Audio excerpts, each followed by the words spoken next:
Three figures are shown. The left figure is a many-sided spherical ball composed of hexagonal rings which have carbon atoms at each corner. The center picture shows a soccer ball. The right picture shown as water tower with sides shaped like hexagonal rings. Figure 7.1, nicknamed buckyballs, Buckminster fullerene molecules, C60, contain only carbon atoms, left arranged to form a geometric framework of hexagons and pentagons, similar to the pattern on a soccer ball center. This molecular structure is named after architect R. Buckminster Fuller, whose innovative designs combined simple geometric shapes to create large, strong structures, such as this weather radar dome near Tucson, Arizona, right. Credit middle, modification of work by PD21/Wikimedia Commons. Credit right, modification of work by Bill Morrow. Chapter outline. 7.1 Ionic bonding. 7.2 Covalent bonding. 7.3 Lewis symbols and structures. 7.4 Formal charges and resonance. 7.5 Strengths of ionic and covalent bonds. 7.6 Molecular structure and polarity. It has long been known that pure carbon occurs in different forms allotropes, including graphite and diamonds. But it was not until 1985 that a new form of carbon was recognized, Buckminster fullerene. This molecule was named after the architect and inventor R. Buckminster Fuller, 1895–1983, whose signature architectural design was the geodesic dome, characterized by a lattice shell structure supporting a spherical surface. Experimental evidence revealed the formula, C60, and then scientists determined how 60 carbon atoms could form one symmetric, stable molecule. They were guided by bonding theory, the topic of this chapter, which explains how individual atoms connect to form more complex structures. Learning objectives. By the end of this section, you will be able to explain the formation of cations, anions, and ionic compounds, predict the charge of common metallic and nonmetallic elements, and write their electron configurations. As you have learned, ions are atoms or molecules bearing an electrical charge.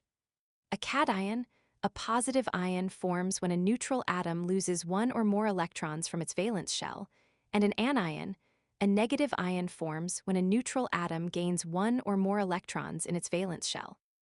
Compounds composed of ions are called ionic compounds, or salts, and their constituent ions are held together by ionic bonds, electrostatic forces of attraction between oppositely charged cations and anions.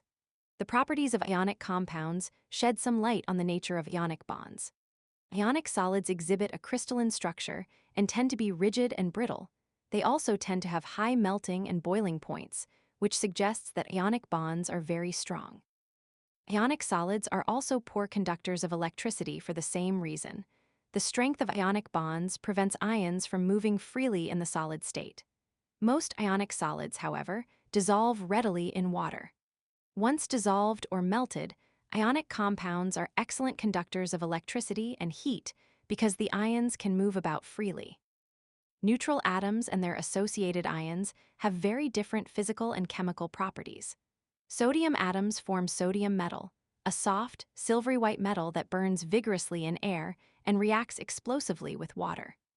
Chlorine atoms form chlorine gas, Cl2, a yellow-green gas that is extremely corrosive to most metals and very poisonous to animals and plants.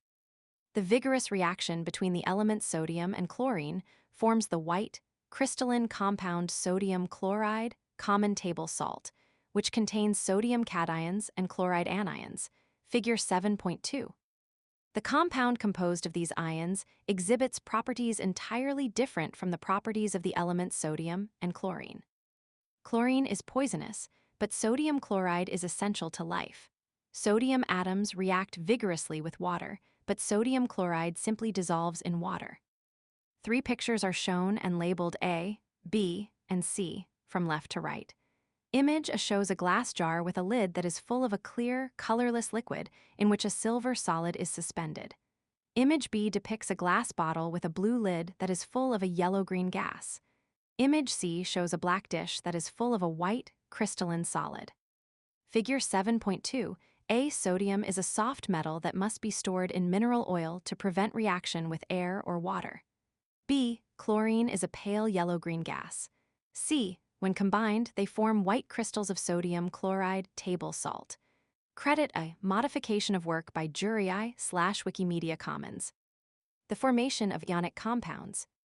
Binary ionic compounds are composed of just two elements, a metal, which forms the cations, and a nonmetal, which forms the anions. For example, NaCl is a binary ionic compound. We can think about the formation of such compounds in terms of the periodic properties of the elements. Many metallic elements have relatively low ionization potentials and lose electrons easily. These elements lie to the left in a period or near the bottom of a group on the periodic table. Nonmetal atoms have relatively high electron affinities and thus readily gain electrons lost by metal atoms, thereby filling their valence shells. Nonmetallic elements are found in the upper right corner of the periodic table. As all substances must be electrically neutral, the total number of positive charges on the cations of an ionic compound must equal the total number of negative charges on its anions. The formula of an ionic compound represents the simplest ratio of the numbers of ions necessary to give identical numbers of positive and negative charges. For example, the formula for aluminum oxide, Al2O3, indicates that this ionic compound contains two aluminum cations, Al3+, for every 3 oxide anions, O2-, thus 2 times +3 + 3 times 2 = 0. It is important to note, however, that the formula for an ionic compound does not represent the physical arrangement of its ions. It is incorrect to refer to a sodium chloride NaCl molecule because there is not a single ionic bond, per se, between any specific pair of sodium and chloride ions. The attractive forces between ions are isotropic, the same in all directions, meaning that any particular ion is equally attracted to all of the nearby ions of opposite charge. This results in the ions arranging themselves into a tightly bound, three-dimensional lattice structure. Sodium chloride, for example, consists of a regular arrangement of equal numbers of Na plus cations and Cl anions, figure 7.3. Two diagrams are shown and labeled. A and B diagram shows a cube made up of 27 alternating purple and green spheres. The purple spheres are smaller than the green spheres. Diagram B shows the same spheres, but this time they are spread out and connected in 3 dimensions by white rods. The purple spheres are labeled N superscript positive sign, while the green are labeled Cl superscript negative sign. Figure 7.3, the atoms in sodium chloride common table salt are arranged to A, maximize opposite charges interacting. The smaller spheres represent sodium ions, the larger ones represent chloride ions. In the expanded view B, the geometry can be seen more clearly. Note that each ion is bonded to all of the surrounding ions, 6 in this case. The strong electrostatic attraction between Na plus and Cl ions holds them tightly together in solid NaCl. It requires 769 kJ of energy to dissociate 1 mole of solid NaCl into separate gaseous Na plus and Cl ions. NaCl letter 1d460, Na plus, letter 1d454, plus Cl, letter 1d454 delta letter 1d43b equals 769 kJ. Electronic structures of cations. When forming a cation, an atom of a main group element tends to lose all of its valence electrons, thus assuming the electronic structure of the noble gas that precedes it in the periodic table. For groups 1, the alkali metals, and 2, the alkaline earth metals, the group numbers are equal to the numbers of valence shell electrons, and, consequently, to the charges of the cations formed from atoms of these elements when all valence shell electrons are removed. For example, calcium is a group 2 element whose neutral atoms have 20 electrons and a ground state electron configuration of 1s, 22s, 22p63s, 23p64s too. When a Ca atom loses both of its valence electrons, the result is a cation with 18 electrons, a 2+ charge, and an electron configuration of 1s, 22s, 22p63s, 23p6. The Ca2+ ion is therefore isoelectronic with the noble gas R. For groups 13-17, the group numbers exceed the number of valence electrons by 10, accounting for the possibility of full d subshells in atoms of elements in the 4th and greater periods. Thus, the charge of a cation formed by the loss of all valence electrons is equal to the group number -10. For example, aluminum in group 13 forms 3+ ions, Al3+. Exceptions to the expected behavior involve elements toward the bottom of the groups. In addition to the expected ions Tl3+, Sn4+, Pb4+, and Bi5+, a partial loss of these atoms, valence shell electrons can also lead to the formation of Tl+, Sn2+, Pb2+, and Bi3+ ions. The formation of these 1+, 2+, and 3+ cations is ascribed to the inert pair effect, which reflects the relatively low energy of the valence s-electron pair for atoms of the heavy elements of groups 13, 14, and 15. Mercury, group 12, also exhibits an unexpected behavior. It forms a diatomic ion, Hg22+. An ion formed from two mercury atoms, with an Hg-Hg bond, in addition to the expected monatomic ion Hg2+, formed from only one mercury atom. Transition and intertransition metal elements behave differently than main group elements. Most transition metal cations have 2+ or 3+ charges that result from the loss of their outermost s electron. S, first, sometimes followed by the loss of 1 or 2 d electrons from the next to outermost shell. For example, iron 1's 22's 22p63's 23p63d64's 2 forms the ion Fe2+. 1's 22's 22p63's 23p63d6 by the loss of the 4's electrons and the ion Fe3+. 1's 22's 22p63's 23p63d5 by the loss of the 4's electrons and one of the 3 d electrons. Although the d orbitals of the transition elements are, according to the Aufbau principle, the last to fill when building up electron configurations, the outermost s electrons are the first to be lost when these atoms ionize. When the intertransition metals form ions, they usually have a 3+ charge, resulting from the loss of their outermost s electrons and a d or f electron. Example 7.1. Determining the electronic structures of cations. There are at least 14 elements categorized as essential trace elements for the human body. They are called essential because they are required for healthy bodily functions, trace because they are required only in small amounts, and elements in spite of the fact that they are really ions. Two of these essential trace elements, chromium and zinc, are required as Cr3+ and Zn2+. Write the electron configurations of these cations. Solution. First, write the electron configuration for the neutral atoms. Zn, R3d104's 2. Cr, R3d54's 1. Next, remove electrons from the highest energy orbital. For the transition metals, electrons are removed from the s orbital first and then from the d orbital. For the p block elements, electrons are removed from the p orbitals and then from the s orbital. Zinc is a member of group 12, so it should have a charge of 2+, and thus loses only the 2 electrons in its s orbital. Chromium is a transition element and should lose its s electrons and then its d electrons when forming a cation. Thus, we find the following electron configurations of the ions. Zn2+, Rd. Cr3+, R3d3. Check your learning. Potassium and magnesium are required in our diet. Write the electron configurations of the ions expected from these elements. Answer. K+, R Mg2+, Ni. Electronic structures of anions. Most monatomic anions form when a neutral nonmetal atom gains enough electrons to completely fill its outer s and p orbitals, thereby reaching the electron configuration of the next noble gas. Thus, it is simple to determine the charge on such a negative ion. The charge is equal to the number of electrons that must be gained to fill the s and p orbitals of the parent atom.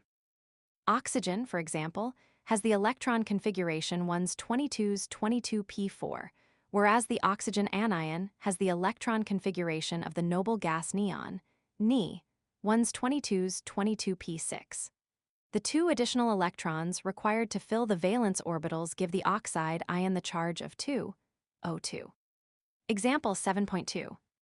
Determining the electronic structure of anions. Selenium and iodine are two essential trace elements that form anions. Write the electron configurations of the anions. Solution: C2, R3D104 is 24p6. I, Kr4D105 is 25p6. Check your learning. Write the electron configurations of a phosphorus atom and its negative ion. Give the charge on the anion. Answer: P, Ni3 is 23p3, P3, Ni3 is 23p6. Learning objectives. By the end of this section, you will be able to describe the formation of covalent bonds, define electronegativity, and assess the polarity of covalent bonds. Ionic bonding results from the electrostatic attraction of oppositely charged ions that are typically produced by the transfer of electrons between metallic and nonmetallic atoms. A different type of bonding results from the mutual attraction of atoms for a shared pair of electrons. Such bonds are called covalent bonds. Covalent bonds are formed between two atoms when both have similar tendencies to attract electrons to themselves, i.e., when both atoms have identical or fairly similar ionization energies and electron affinities.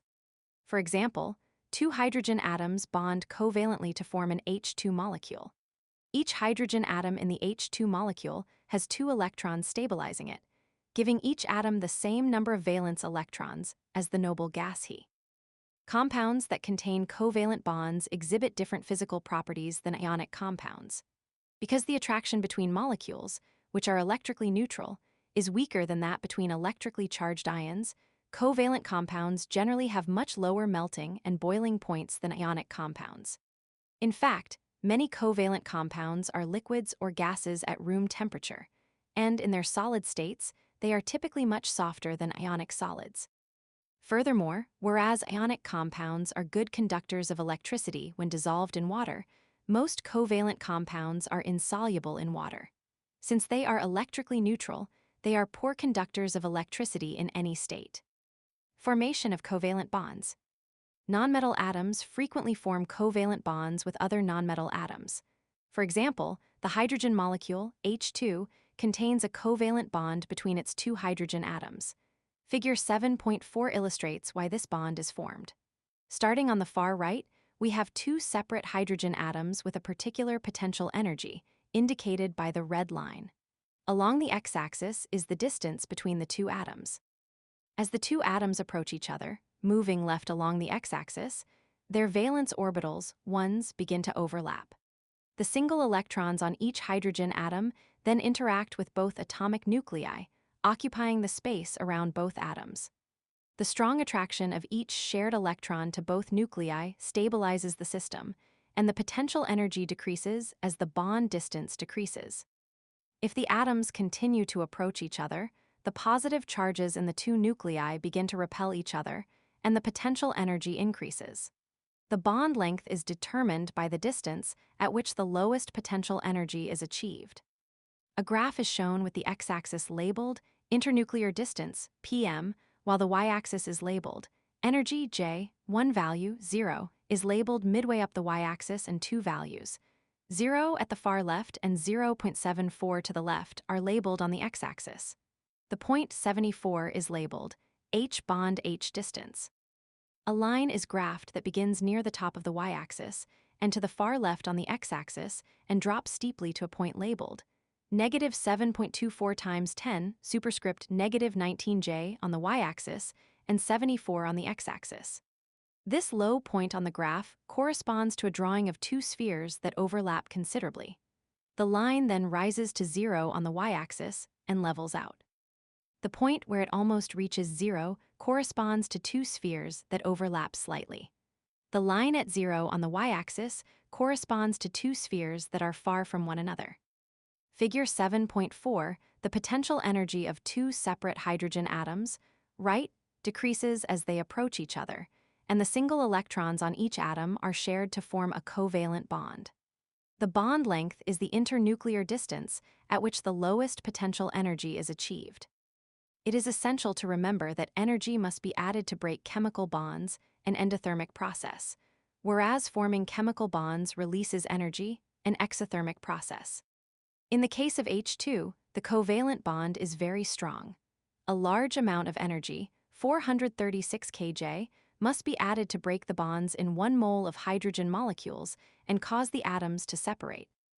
H2, letter 1d454 2H, letter 1d454 delta, letter 1d43b, equals 436 kJ. Conversely, the same amount of energy is released when 1 mole of H2 molecules forms from 2 moles of H atoms. 2H, letter 1d454, H2, letter 1d454 delta, letter 1d43b, equals minus 436 kJ. Pure versus polar covalent bonds. If the atoms that form a covalent bond are identical, as in H2, Cl2, and other diatomic molecules, then the electrons in the bond must be shared equally. We refer to this as a pure covalent bond. Electrons shared in pure covalent bonds have an equal probability of being near each nucleus. In the case of Cl2, each atom starts off with 7 valence electrons, and each Cl shares 1 electron with the other, forming one covalent bond. Cl plus Cl Cl2. The total number of electrons around each individual atom consists of 6 non-bonding electrons and 2 shared, i.e., bonding electrons for 8 total electrons, matching the number of valence electrons in the noble gas argon. Since the bonding atoms are identical, Cl2 also features a pure covalent bond. When the atoms linked by a covalent bond are different, the bonding electrons are shared, but no longer equally. Instead, the bonding electrons are more attracted to one atom than the other, giving rise to a shift of electron density toward that atom.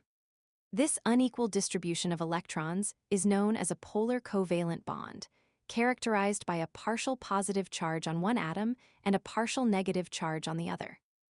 The atom that attracts the electrons more strongly acquires the partial negative charge and vice versa. For example, the electrons in the H-Cl bond of a hydrogen chloride molecule spend more time near the chlorine atom than near the hydrogen atom. Thus, in an HCl molecule, the chlorine atom carries a partial negative charge and the hydrogen atom has a partial positive charge. Figure 7.5 shows the distribution of electrons in the H-Cl bond. Note that the shaded area around Cl is much larger than it is around H. Compare this to figure 7.4, which shows the even distribution of electrons in the H2 nonpolar bond. We sometimes designate the positive and negative atoms in a polar covalent bond using a lowercase Greek letter delta, with a plus sign or minus sign to indicate whether the atom has a partial positive charge, delta plus, or a partial negative charge, delta. This symbolism is shown for the H-Cl molecule in figure 7.5. 2 diagrams are shown and labeled. A and B diagram shows a small sphere labeled H and a larger sphere labeled Cl that overlap slightly. Both spheres have a small dot in the center. Diagram B shows an H bonded to a Cl with a single bond. A dipole and a positive sign are written above the H, and a dipole and negative sign are written above the Cl. An arrow points toward the Cl with a plus sign on the end, furthest from the arrow's head near the H. Figure 7.5, A. The distribution of electron density in the HCl molecule is uneven. The electron density is greater around the chlorine nucleus. The small, black dots indicate the location of the hydrogen and chlorine nuclei in the molecule. B. Symbols delta plus and delta indicate the polarity of the H-Cl bond. Electronegativity. Whether a bond is nonpolar or polar covalent is determined by a property of the bonding atoms called electronegativity. Electronegativity is a measure of the tendency of an atom to attract electrons, or electron density, towards itself. It determines how the shared electrons are distributed between the two atoms in a bond. The more strongly an atom attracts the electrons in its bonds, the larger its electronegativity. Electrons in a polar covalent bond are shifted toward the more electronegative atom. Thus, the more electronegative atom is the one with the partial negative charge. The greater the difference in electronegativity, the more polarized the electron distribution and the larger the partial charges of the atoms. Figure 7.6 shows the electronegativity values of the elements as proposed by one of the most famous chemists of the 20th century, Linus Pauling, figure 7.7. In general, electronegativity increases from left to right across a period in the periodic table and decreases down a group. Thus, the nonmetals, which lie in the upper right, tend to have the highest electronegativities, with fluorine the most electronegative element of all, N equals 4. Metals tend to be less electronegative elements, and the group 1 metals have the lowest electronegativities. Note that noble gases are excluded from this figure, because these atoms usually do not share electrons with others' atoms since they have a full valence shell. While noble gas compounds such as ZO2 do exist, they can only be formed under extreme conditions, and thus they do not fit neatly into the general model of electronegativity. Part of the periodic table is shown. A downward-facing arrow is drawn to the left of the table and labeled decreasing electronegativity, while a right-facing arrow is drawn above the table and labeled increasing electronegativity. The electronegativity for almost all the elements is given. Figure 7.6, the electronegativity values derived by Pauling follow predictable periodic trends, with the higher electronegativities toward the upper right of the periodic table. Electronegativity versus electron affinity. We must be careful not to confuse electronegativity and electron affinity. The electron affinity of an element is a measurable physical quantity, namely, the energy released or absorbed when an isolated gas phase atom acquires an electron, measured in kJ/mol. Electronegativity, on the other hand, describes how tightly an atom attracts electrons in a bond. It is a dimensionless quantity that is calculated, not measured. Pauling derived the first electronegativity values by comparing the amounts of energy required to break different types of bonds. He chose an arbitrary relative scale ranging from 0 to 4. Portrait of a chemist. Linus Pauling. Linus Pauling, shown in Figure 7.7, is the only person to have received 2 unshared individual Nobel Prizes. One for chemistry in 1954 for his work on the nature of chemical bonds, and one for peace in 1962 for his opposition to weapons of mass destruction. He developed many of the theories and concepts that are foundational to our current understanding of chemistry, including electronegativity and resonance structures. A photograph of Linus Pauling is shown. Figure 7.7 Linus Pauling, 1901–1994, made many important contributions to the field of chemistry. He was also a prominent activist, publicizing issues related to health and nuclear weapons. Pauling also contributed to many other fields besides chemistry. His research on sickle cell anemia revealed the cause of the disease, the presence of a genetically inherited abnormal protein in the blood, and paved the way for the field of molecular genetics. His work was also pivotal in curbing the testing of nuclear weapons. He proved that radioactive fallout from nuclear testing posed a public health risk. Electronegativity and bond type. The absolute value of the difference in electronegativity, delton, of 2 bonded atoms provides a rough measure of the polarity to be expected in the bond, and thus the bond type. When the difference is very small or 0, the bond is covalent and nonpolar. When it is large, the bond is polar covalent or ionic. The absolute values of the electronegativity differences between the atoms in the bonds H, HCl, and NaCl are 0 nonpolar, 0.9 polar covalent, and 2.1 ionic, respectively. The degree to which electrons are shared between atoms varies from completely equal pure covalent bonding to not at all ionic bonding. Figure 7.8 shows the relationship between electronegativity difference and bond type. 2 flow charts and table are shown. The first flow chart is labeled electronegativity difference between bonding atoms. Below this label are 3 rounded text bubbles connected by a downward-facing arrow labeled 0, intermediate, and large, respectively. The second flow chart is labeled bond type. Below this label are 3 rounded text bubbles connected by a downward-facing arrow labeled pure covalent, polar covalent, and ionic, respectively. A double-ended arrow is written vertically to the right of the flow charts and labeled covalent character decreases, ionic character increases. The table is made up of 2 columns and 4 rows. The header line is labeled bond type and electronegativity difference. The left column contains the phrases pure covalent, polar covalent, and ionic, while the right column contains the values less than 0.4, between 0.4 and 1.8, and greater than 1.8.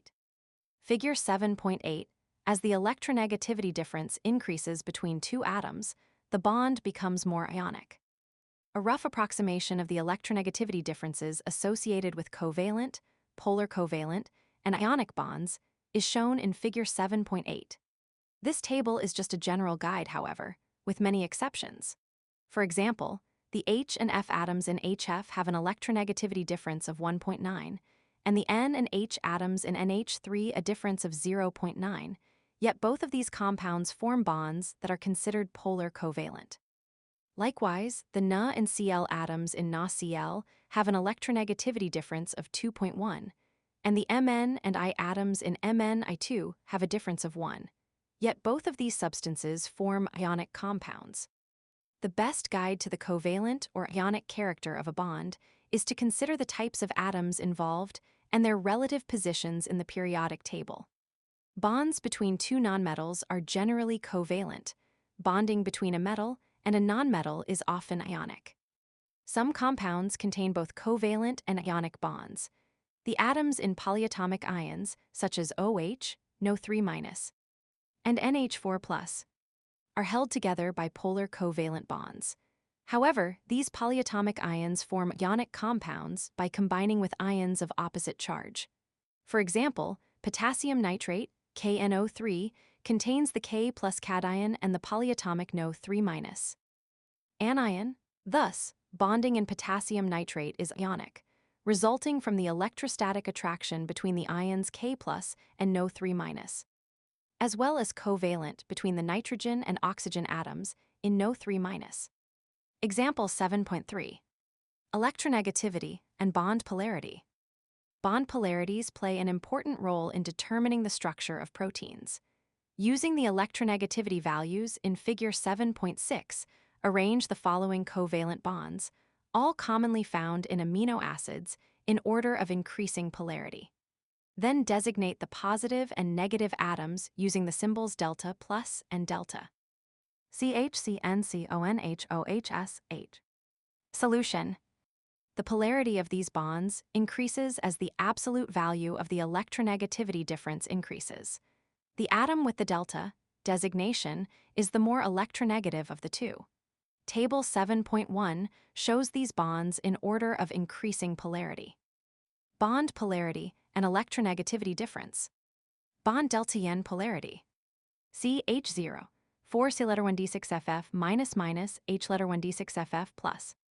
SH0, 4. CN0, 5 C letter 1 D6FF plus minus N letter 1 D6FF minus. NH0, 9 N letter 1 D6FF minus minus H letter 1 D6FF plus. CO1, 0 C letter 1 D6FF plus minus O letter 1 D6FF minus. OH1, 4 O letter 1 D6FF minus minus H letter 1 D6FF plus. Table 7.1. Check your learning. Silicones are polymeric compounds containing, among others, the following types of covalent bonds: C, O, C, C, C, H, and C. C using the electronegativity values in Figure 7.6. Arrange the bonds in order of increasing polarity and designate the positive and negative atoms using the symbols delta plus and delta. Answer. Bond electronegativity, difference polarity. CC0, 0 nonpolar. CH0, 4 C letter 1 D6FF minus minus H letter 1 D6FF plus. CC0, 7 Si letter 1 D6FF plus minus C letter 1 D6FF minus. CO1, 7 Si letter 1 D6FF plus minus O letter 1 D6FF minus. Learning objectives. By the end of this section, you will be able to write Lewis symbols for neutral atoms and ions. Draw Lewis structures depicting the bonding in simple molecules. Thus far in this chapter, we have discussed the various types of bonds that form between atoms and/or ions. In all cases, these bonds involve the sharing or transfer of valence shell electrons between atoms. In this section, we will explore the typical method for depicting valence shell electrons and chemical bonds, namely Lewis symbols and Lewis structures. Lewis symbols. We use Lewis symbols to describe valence electron configurations of atoms and monatomic ions. A Lewis symbol consists of an elemental symbol surrounded by one dot for each of its valence electrons. A Lewis structure of calcium is shown. A lone pair of electrons are shown to the right of the symbol. Figure 7.9 shows the Lewis symbols for the elements of the third period of the periodic table. A table is shown that has 3 columns and 9 rows. The header row reads atoms, electronic configuration, and Lewis symbol. The first column contains the words sodium, magnesium, aluminum, silicon, phosphorus, sulfur, chlorine, and argon. The second column contains the symbols and numbers Ne3s superscript 2, Ne3s superscript 2, 3p superscript 1, Ne3s superscript 2, 3p superscript 2, Ne3s superscript 2, 3p superscript 3, Ne3s superscript 2, 3p superscript 4, Ne3s superscript 2, 3p superscript 5, and Ne3s superscript 2. 3p superscript 6.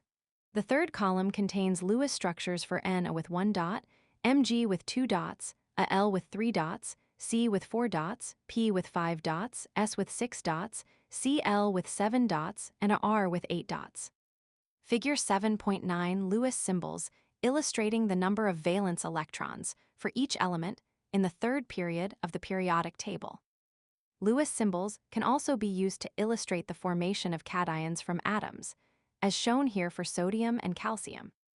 2 diagrams are shown.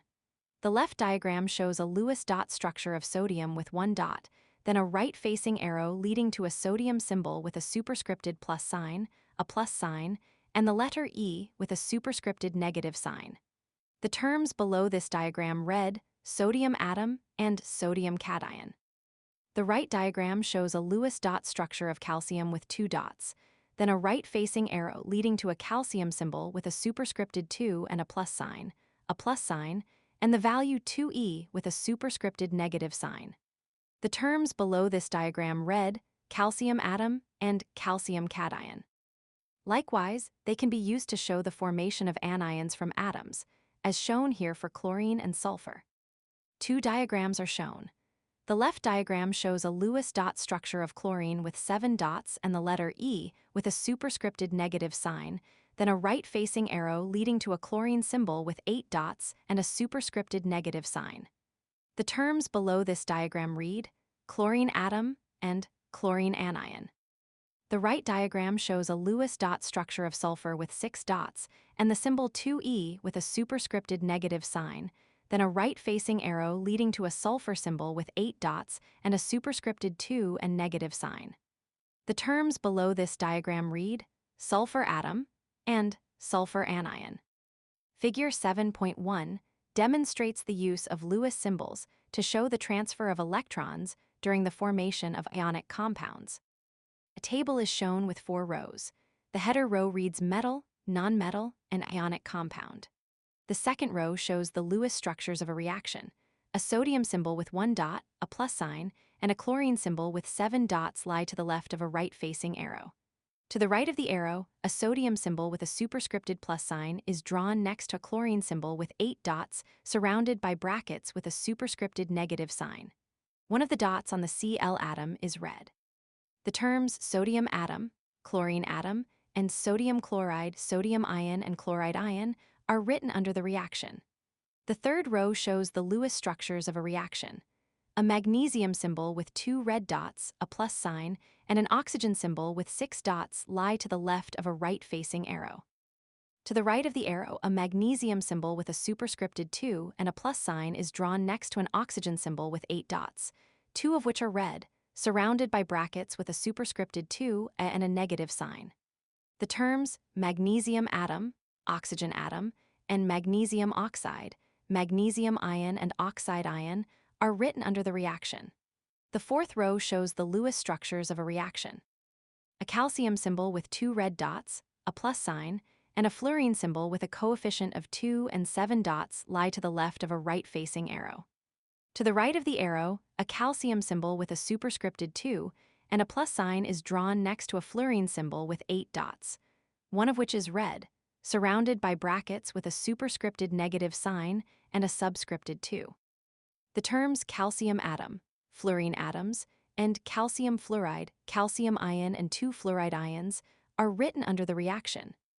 Figure 7.1 cations are formed when atoms lose electrons, represented by fewer Lewis dots, whereas anions are formed by atoms gaining electrons. The total number of electrons does not change. Lewis structures. We also use Lewis symbols to indicate the formation of covalent bonds, which are shown in Lewis structures, drawings that describe the bonding in molecules and polyatomic ions.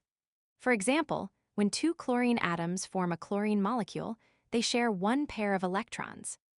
A Lewis dot diagram shows a reaction. 2 chlorine symbols, each surrounded by 7 dots, are separated by a plus sign. The dots on the first atom are all black, and the dots on the second atom are all red. The phrase, chlorine atoms, is written below. A right-facing arrow points to 2 chlorine symbols, each with 6 dots surrounding their outer edges and a shared pair of dots in between. One of the shared dots is black and one is red. The phrase, chlorine molecule, is written below. The Lewis structure indicates that each Cl atom has 3 pairs of electrons that are not used in bonding, called lone pairs, and 1 shared pair of electrons, written between the atoms. A dash, or line, is sometimes used to indicate a shared pair of electrons. 2 Lewis structures are shown. The left-hand structure shows 2 H atoms connected by a single bond. The right-hand structure shows 2 Cl atoms connected by a single bond and each surrounded by 6 dots. A single shared pair of electrons is called a single bond. Each Cl atom interacts with 8 valence electrons, the 6 in the lone pairs and the 2 in the single bond. The octet rule.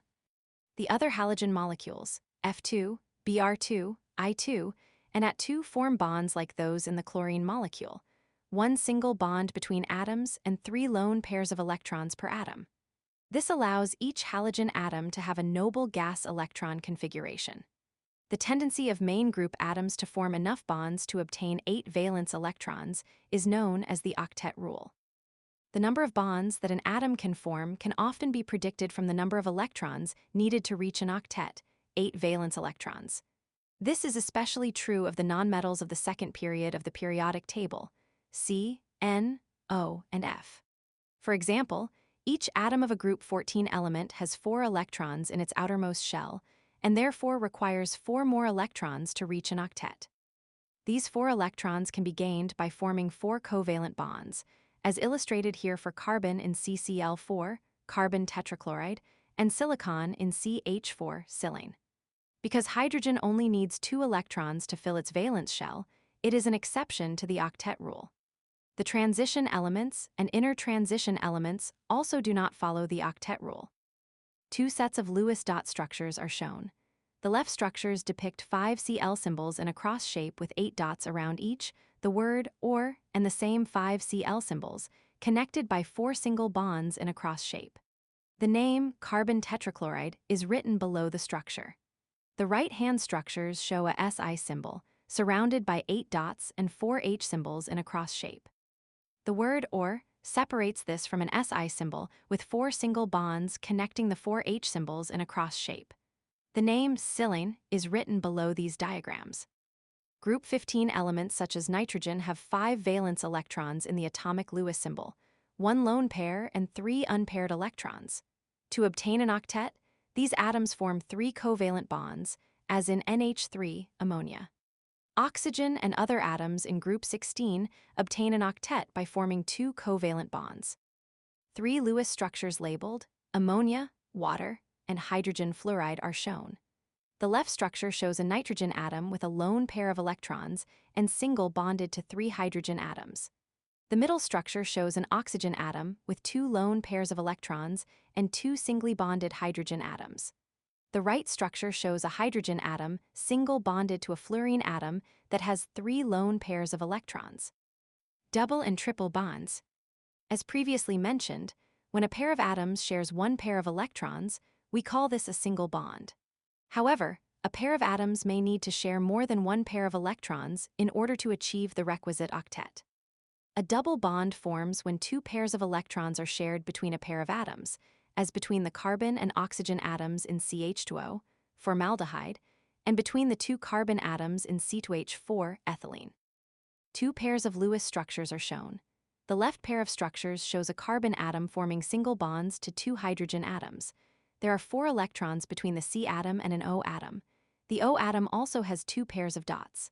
The word "or" separates this structure from the same diagram, except this time there is a double bond between the C atom and O atom. The name, formaldehyde, is written below these structures. On the right are 2 more structures. The left shows 2 C atoms with 4 dots in between them and each forming single bonds to 2 H atoms. The word "or" lies to the left of the second structure, which is the same except that the C atoms form double bonds with one another. The name, ethylene, is written below these structures. A triple bond forms when 3 electron pairs are shared by a pair of atoms, as in carbon monoxide, Co, and the cyanide ion, Cn. 2 pairs of Lewis structures are shown. The left pair of structures show a C atom and an O atom with 6 dots in between them and a lone pair on each. The word "or" and the same structure with a triple bond in between the C atom and O atom also are shown. The name carbon monoxide is written below this structure. The right pair of structures show a C atom and an N atom with 6 dots in between them and a lone pair on each. The word "or" and the same structure with a triple bond in between the C atom and N atom also are shown. The name, cyanide ion, is written below this structure. Writing Lewis structures with the octet rule. For very simple molecules and molecular ions, we can write the Lewis structures by merely pairing up the unpaired electrons on the constituent atoms. See these examples. 3 reactions are shown with Lewis dot diagrams. The first shows a hydrogen with 1 red dot, a plus sign, and a bromine with 7 dots, one of which is red, connected by a right-facing arrow to a hydrogen and bromine with a pair of red dots in between them. There are also 3 lone pairs on the bromine. The second reaction shows a hydrogen with a coefficient of 2 and 1 red dot, a plus sign, and a sulfur atom with 6 dots, 2 of which are red, connected by a right-facing arrow to 2 hydrogen atoms and 1 sulfur atom. There are 2 red dots in between the 2 hydrogen atoms and the sulfur atom. Both pairs of these dots are red. The sulfur atom also has 2 lone pairs of dots. The third reaction shows 2 nitrogen atoms each with 5 dots, 3 of which are red, separated by a plus sign, and connected by a right-facing arrow to 2 nitrogen atoms with 6 red electron dots in between one another. Each nitrogen atom also has 1 lone pair of electrons. For more complicated molecules and molecular ions, it is helpful to follow the step-by-step procedure outlined here. Determine the total number of valence, outer shell electrons. For cations, subtract 1 electron for each positive charge. For anions, add 1 electron for each negative charge. Draw a skeleton structure of the molecule or ion, arranging the atoms around a central atom. Generally, the least electronegative element should be placed in the center. Connect each atom to the central atom with a single bond, 1 electron pair. Distribute the remaining electrons as lone pairs on the terminal atoms, except hydrogen, completing an octet around each atom. Place all remaining electrons on the central atom. Rearrange the electrons of the outer atoms to make multiple bonds with the central atom in order to obtain octets wherever possible. Let us determine the Lewis structures of CH4, CH2-, NO+, and OF2 as examples in following this procedure. Determine the total number of valence, outer shell, electrons in the molecule or ion. For a molecule, we add the number of valence electrons on each atom in the molecule. CH4C, 4 valence electrons / atom times 1 atom equals 4 plus H. 1 valence electron / atom times 4 atoms equals 4 equals 8 valence electrons.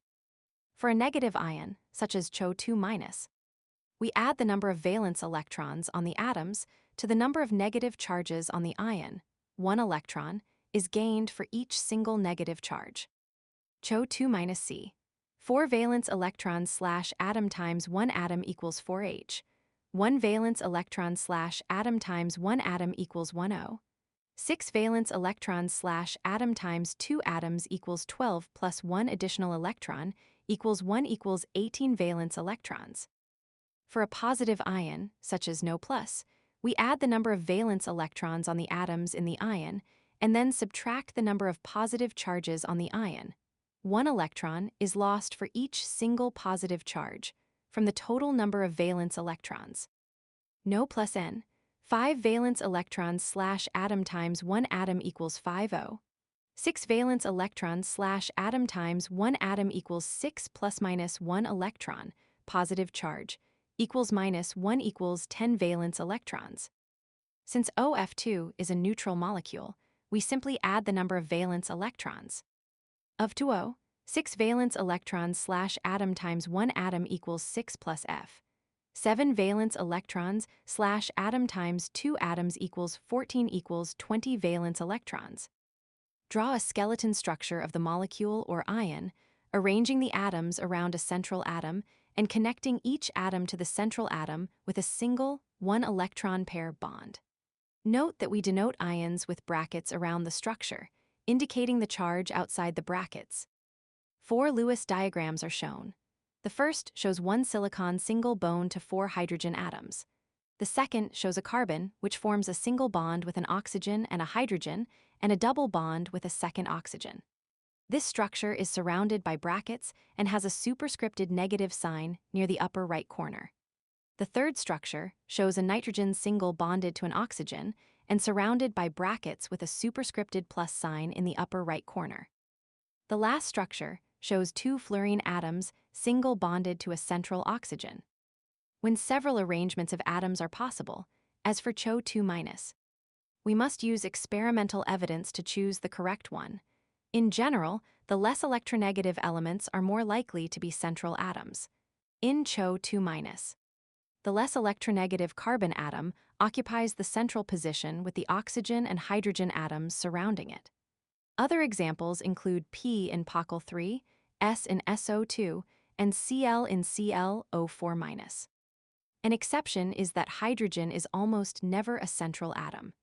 As the most electronegative element, fluorine also cannot be a central atom.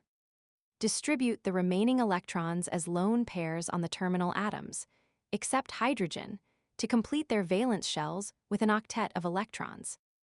There are no remaining electrons on CH4, so it is unchanged. 4 Lewis structures are shown. The first shows 1 silicon single bone to 4 hydrogen atoms. The second shows a carbon single bonded to 2 oxygen atoms that each have 3 lone pairs and single bonded to a hydrogen. This structure is surrounded by brackets and has a superscripted negative sign near the upper right corner. The third structure shows a nitrogen single bonded to an oxygen, each with 3 lone pairs of electrons. This structure is surrounded by brackets with a superscripted plus sign in the upper right corner. The last structure shows 2 fluorine atoms, each with 3 lone pairs of electrons, single bonded to a central oxygen. Place all remaining electrons on the central atom. For CH4, CHO2-. And no plus, there are no remaining electrons. We already placed all of the electrons determined in step 1. For OF2, we had 16 electrons remaining in step 3, and we placed 12, leaving 4 to be placed on the central atom. A Lewis structure shows 2 fluorine atoms, each with 3 lone pairs of electrons, single bonded to a central oxygen which has 2 lone pairs of electrons. Rearrange the electrons of the outer atoms to make multiple bonds with the central atom in order to obtain octets wherever possible. CH4, C already has an octet, so nothing needs to be done. CHO2-. We have distributed the valence electrons as lone pairs on the oxygen atoms, but the carbon atom lacks an octet. 2 Lewis diagrams are shown with the word gives in between them. The left diagram, surrounded by brackets and with a superscripted negative sign, shows a carbon atom single bonded to 2 oxygen atoms, each with 3 lone pairs of electrons. The carbon atom also forms a single bond with a hydrogen atom. A curved arrow points from a lone pair on one of the oxygen atoms to the carbon atom.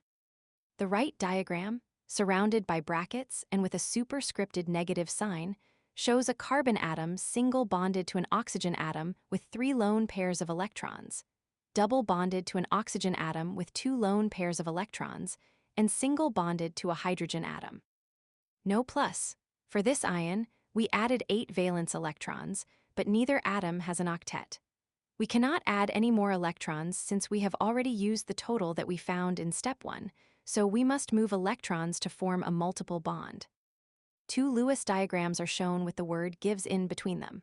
The left diagram, surrounded by brackets and with a superscripted positive sign, shows a nitrogen atom single bonded to an oxygen atom, each with 2 lone pairs of electrons. The right diagram, surrounded by brackets and with a superscripted positive sign, shows a nitrogen atom double bonded to an oxygen atom. The nitrogen atom has 2 lone pairs of electrons and the oxygen atom has 1. This still does not produce an octet, so we must move another pair, forming a triple bond. A Lewis structure shows a nitrogen atom with 1 lone pair of electrons triple bonded to an oxygen with a lone pair of electrons. The structure is surrounded by brackets and has a superscripted positive sign. In OF2, each atom has an octet as drawn, so nothing changes. Example 7.4. Writing Lewis structures. NASA's Cassini-Huygens mission detected a large cloud of toxic hydrogen cyanide HCN on Titan, one of Saturn's moons. Titan also contains ethane H3CCH3, acetylene HCCH, and ammonia NH3. What are the Lewis structures of these molecules? Solution. Step 1. Calculate the number of valence electrons. HCN, 1 times. 1 plus 4 times. 1 plus 5 times. 1 equals 10.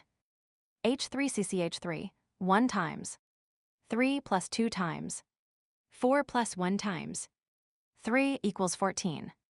HCCH, 1 times. 1 plus 2 times. 4 plus 1 times. 1 equals 10. NH3, 5 times. 1 plus 3 times. 1 equals 8. Step 2. Draw a skeleton and connect the atoms with single bonds. Remember that H is never a central atom. 4 Lewis structures are shown. The first structure shows a carbon atom single bonded to a hydrogen atom and a nitrogen atom. The second structure shows 2 carbon atoms single bonded to one another. Each is single bonded to 3 hydrogen atoms. The third structure shows 2 carbon atoms single bonded to one another and each single bonded to 1 hydrogen atom. The fourth structure shows a nitrogen atom single bonded to 3 hydrogen atoms. Step 3.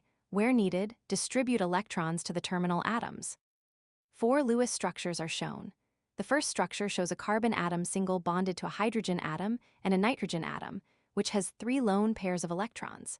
The second structure shows 2 carbon atoms single bonded to one another. Each is single bonded to 3 hydrogen atoms. The third structure shows 2 carbon atoms single bonded to one another and each single bonded to 1 hydrogen atom. The fourth structure shows a nitrogen atom single bonded to 3 hydrogen atoms. HCN, 6 electrons placed on N. H3CCH3, no electrons remain. HCCH, no terminal atoms capable of accepting electrons.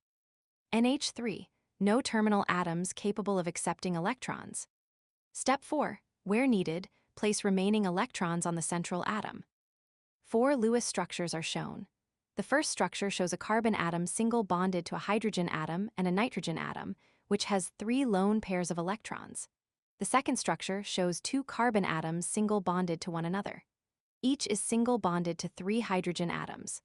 The third structure shows 2 carbon atoms, each with a lone pair of electrons, single bonded to one another and each single bonded to 1 hydrogen atom.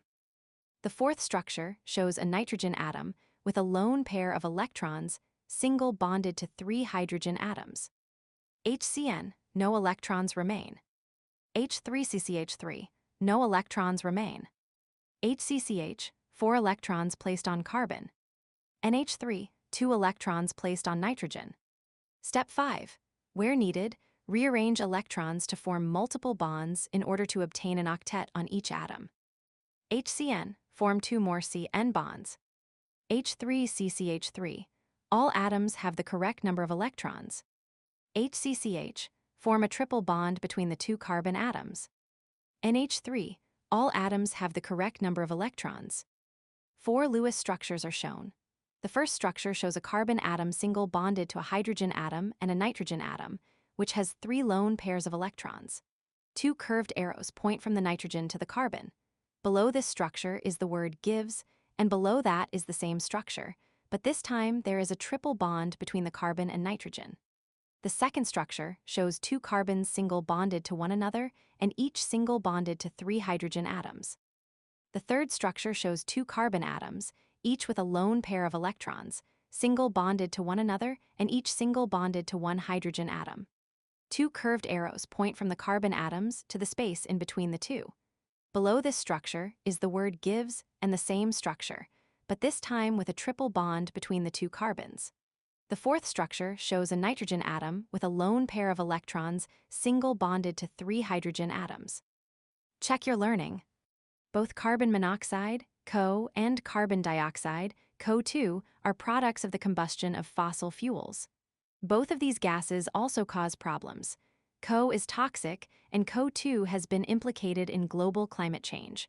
What are the Lewis structures of these two molecules? Answer: two Lewis structures are shown. The left shows a carbon triple bonded to an oxygen, each with a lone electron pair. The right structure shows a carbon double bonded to an oxygen on each side. Each oxygen has 2 lone pairs of electrons. How sciences interconnect. Fullerene chemistry.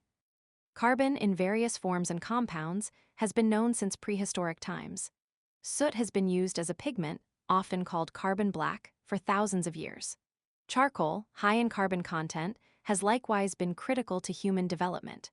Carbon is the key additive to iron in the steelmaking process, and diamonds have a unique place in both culture and industry. With all this usage came significant study, particularly with the emergence of organic chemistry. And even with all the known forms and functions of the element, scientists began to uncover the potential for even more varied and extensive carbon structures.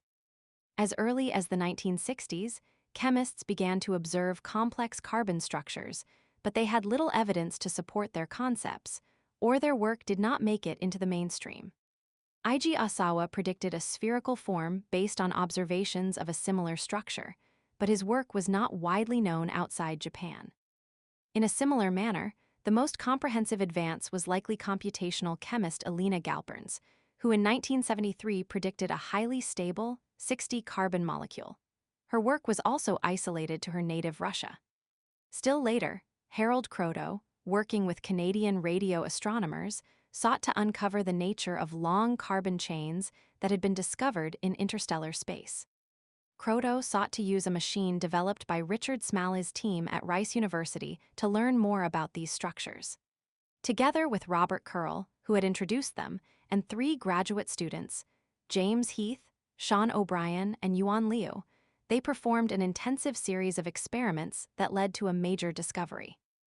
In 1996, the Nobel Prize in Chemistry was awarded to Richard Smalley, Figure 7.11, Robert Curl, and Harold Kroto for their work in discovering a new form of carbon, the C60 Buckminster-Fullerene molecule, Figure 7.1. An entire class of compounds, including spheres and tubes of various shapes, were discovered based on C60. This type of molecule, called a fullerene, shows promise in a variety of applications. Because of their size and shape, fullerenes can encapsulate other molecules, so they have shown potential in various applications from hydrogen storage to targeted drug delivery systems. They also possess unique electronic and optical properties that have been put to good use in solar-powered devices and chemical sensors. A photo of Richard Smalley is shown. Figure 7.11, Richard Smalley, 1943–2005, a professor of physics, chemistry, and astronomy at Rice University, was one of the leading advocates for fullerene chemistry. Upon his death in 2005, the U.S. Senate honored him as the father of nanotechnology. Credit: United States Department of Energy. Exceptions to the octet rule. Many covalent molecules have central atoms that do not have 8 electrons in their Lewis structures. These molecules fall into 3 categories. Odd electron molecules have an odd number of valence electrons, and therefore have an unpaired electron. Electron-deficient molecules have a central atom that has fewer electrons than needed for a noble gas configuration. Hypervalent molecules have a central atom that has more electrons the needed for a noble gas configuration. Odd electron molecules. We call molecules that contain an odd number of electrons free radicals. Nitric oxide, NO, is an example of an odd electron molecule. It is produced in internal combustion engines when oxygen and nitrogen react at high temperatures. To draw the Lewis structure for an odd electron molecule like NO, we follow the same 5 steps we would for other molecules, but with a few minor changes. Determine the total number of valence, outer shell, electrons. The sum of the valence electrons is 5 from N plus 6 from O equals 11.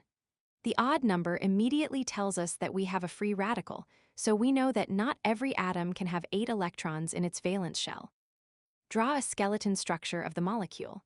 We can easily draw a skeleton with an NO single bond. N. Distribute the remaining electrons as lone pairs on the terminal atoms. In this case, there is no central atom, so we distribute the electrons around both atoms. We give 8 electrons to the more electronegative atom in these situations. Thus, oxygen has the filled valence shell. A Lewis structure shows a nitrogen atom, with 1 lone pair and 1 lone electron single bonded to an oxygen atom with 3 lone pairs of electrons. Place all remaining electrons on the central atom. Since there are no remaining electrons, this step does not apply. Rearrange the electrons to make multiple bonds with the central atom in order to obtain octets wherever possible. We know that an odd electron molecule cannot have an octet for every atom, but we want to get each atom as close to an octet as possible. In this case, nitrogen has only 5 electrons around it. To move closer to an octet for nitrogen, we take one of the lone pairs from oxygen and use it to form a no double bond. We cannot take another lone pair of electrons on oxygen and form a triple bond, because nitrogen would then have 9 electrons. A Lewis structure shows a nitrogen atom, with 1 lone pair and 1 lone electron double bonded to an oxygen atom with 2 lone pairs of electrons. Electron-deficient molecules. We will also encounter a few molecules that contain central atoms that do not have a filled valence shell. Generally, these are molecules with central atoms from groups 2 and 13, outer atoms that are hydrogen, or other atoms that do not form multiple bonds. For example, molecules of beryllium dihydride, BH2, and boron trifluoride, BF3, contain central atoms with only 2 and 3 valence electrons, respectively.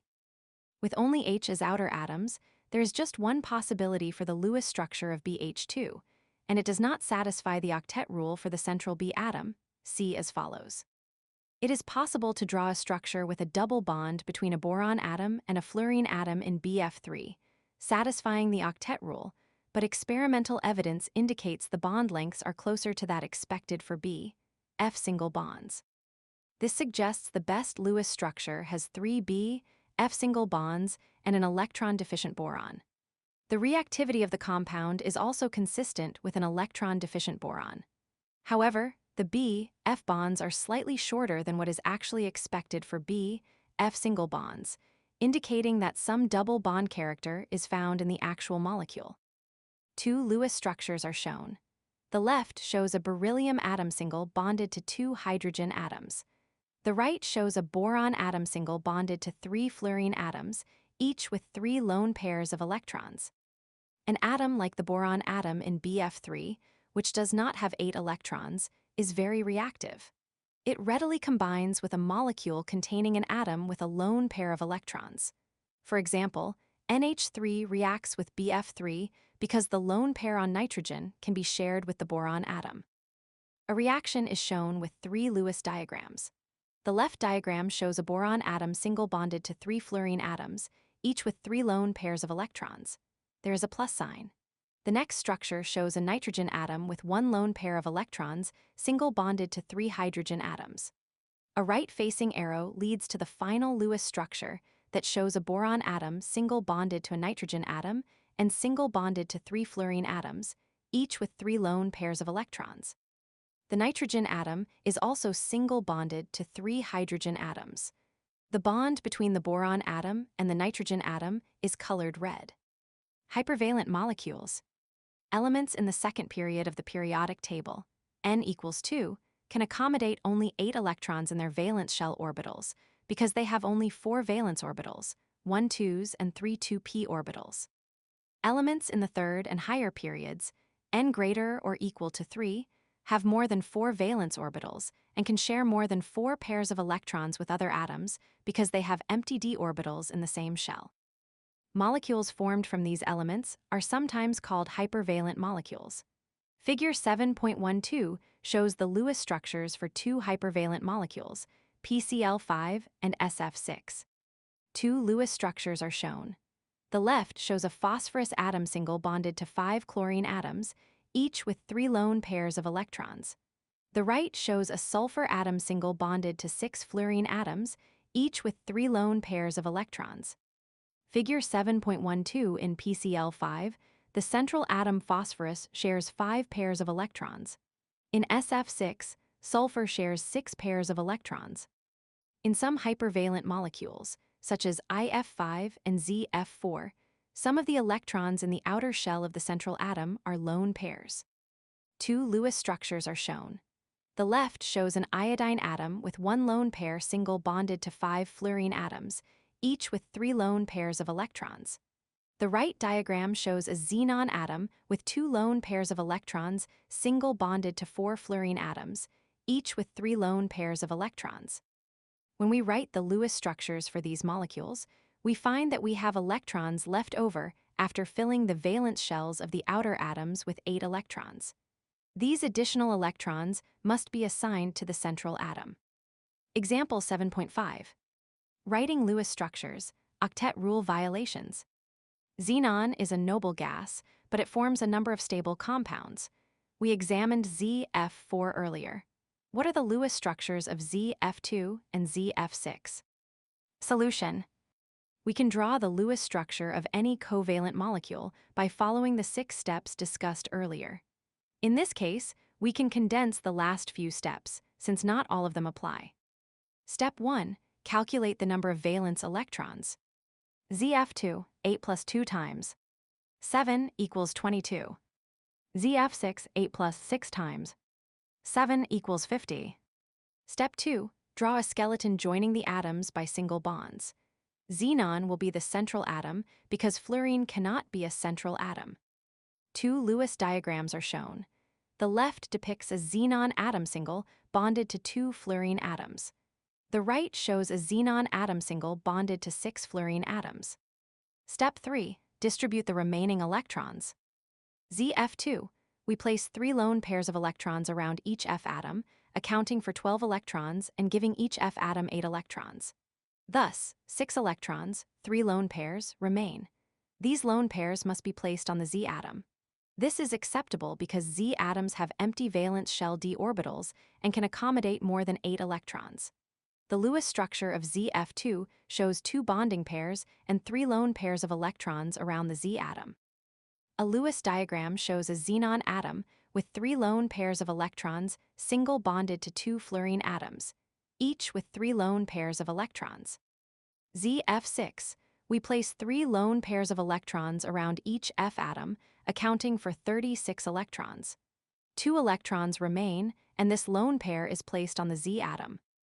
This structure shows a xenon atom single bonded to 6 fluorine atoms. Each fluorine atom has 3 lone pairs of electrons. Check your learning. The halogens form a class of compounds called the interhalogens, in which halogen atoms covalently bond to each other. Write the Lewis structures for the interhalogens BrCl3 and Icyl4-. Answer. 2 Lewis structures are shown. The left depicts a bromine atom with 2 lone pairs of electrons single bonded to 3 chlorine atoms, each with 3 lone pairs of electrons.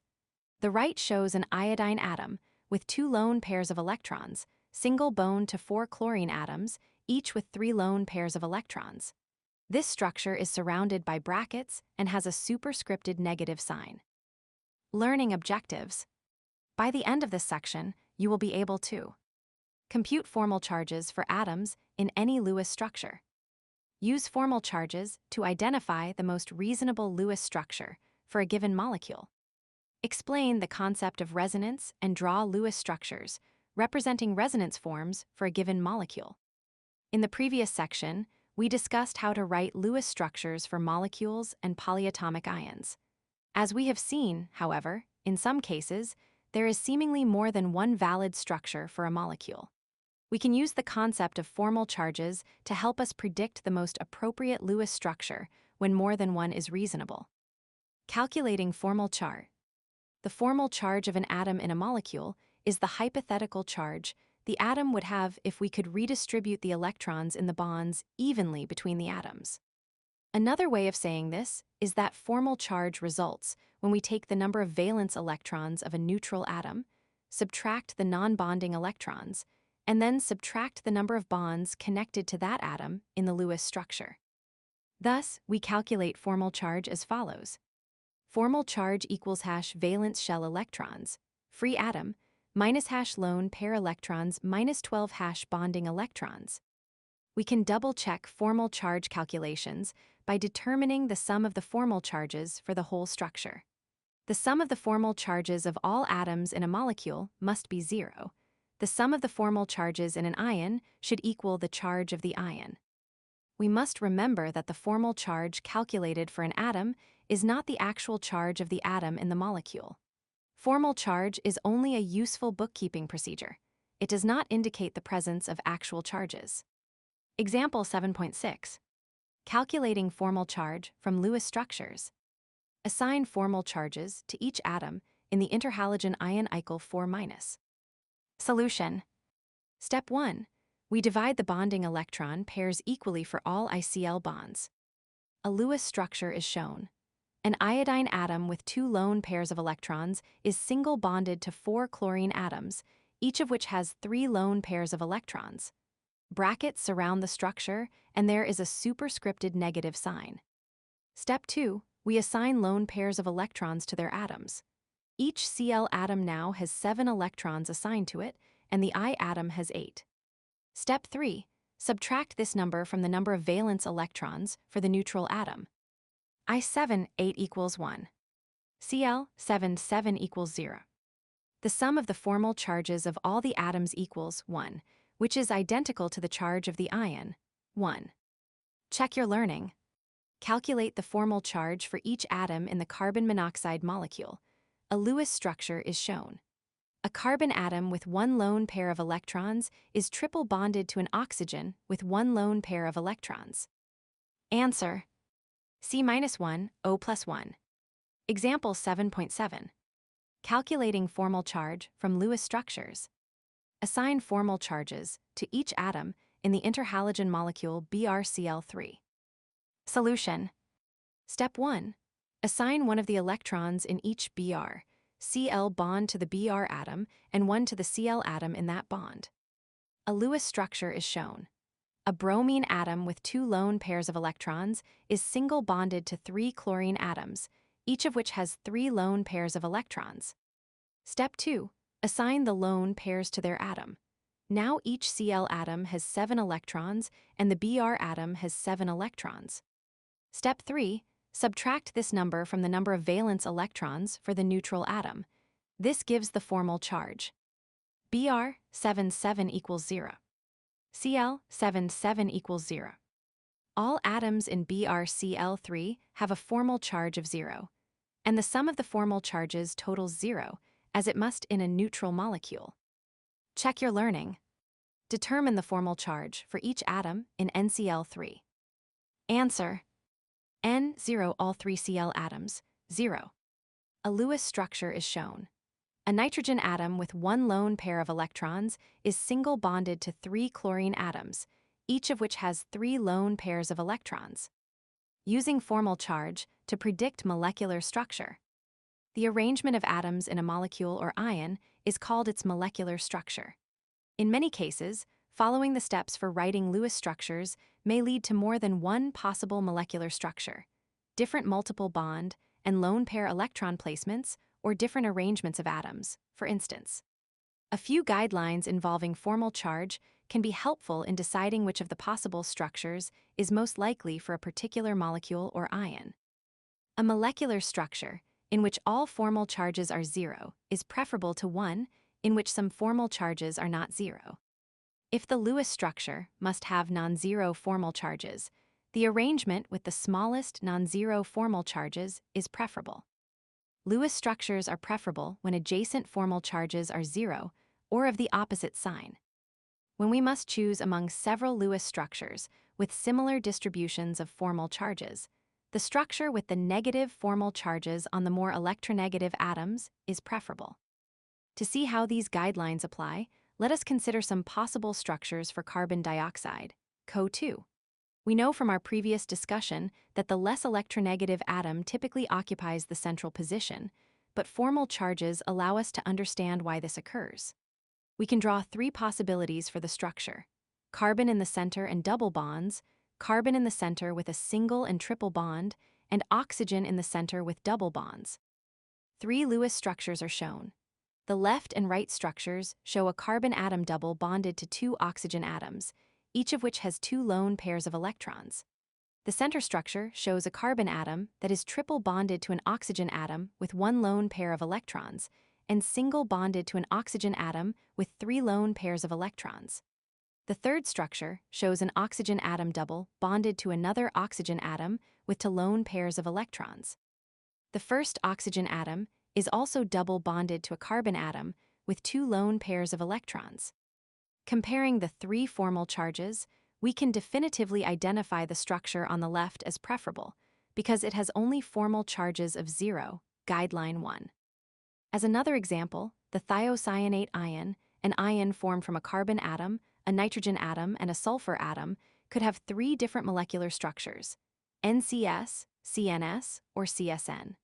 The formal charges present in each of these molecular structures can help us pick the most likely arrangement of atoms. Possible Lewis structures and the formal charges for each of the three possible structures for the thiocyanate ion are shown here.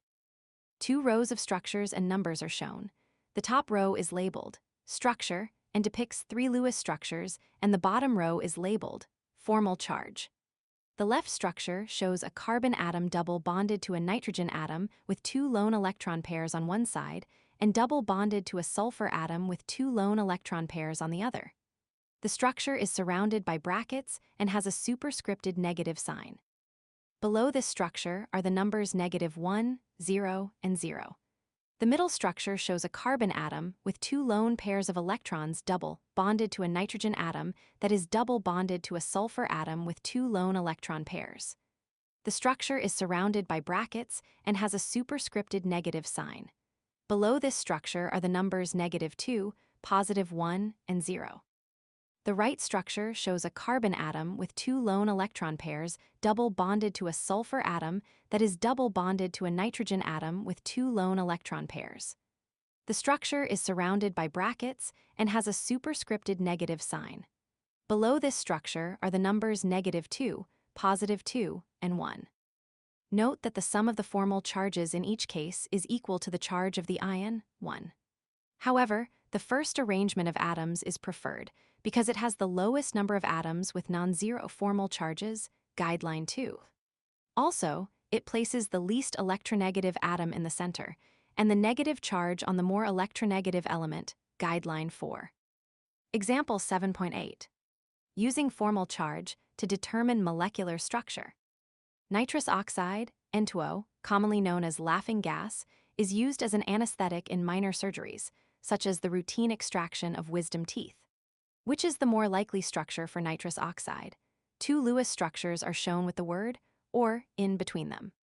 The left structure depicts a nitrogen atom with one lone pair of electrons triple bonded to a nitrogen that is single bonded to an oxygen with three lone pairs of electrons. The right structure shows a nitrogen atom with two lone pairs of electrons double bonded to an oxygen atom that is double bonded to a nitrogen atom with two lone pairs of electrons. Solution. Determining formal charge yields the following. Two Lewis structures are shown with the word or in between them. The left structure depicts a nitrogen atom with one lone pair of electrons triple bonded to a nitrogen atom that is single bonded to an oxygen atom with three lone pairs of electrons. The numbers 0, +1, and -1 are written below this structure. The right structure shows a nitrogen atom with two lone pairs of electrons double bonded to an oxygen atom that is double bonded to a nitrogen atom with two lone pairs of electrons. The numbers -1, +2, and -1 are written below this structure. The structure with a terminal oxygen atom best satisfies the criteria for the most stable distribution of formal charge. A Lewis structure is shown. A nitrogen atom with one lone pair of electrons is triple bonded to a nitrogen atom that is single bonded to an oxygen atom with three lone pairs of electrons. The number of atoms with formal charges are minimized, guideline 2.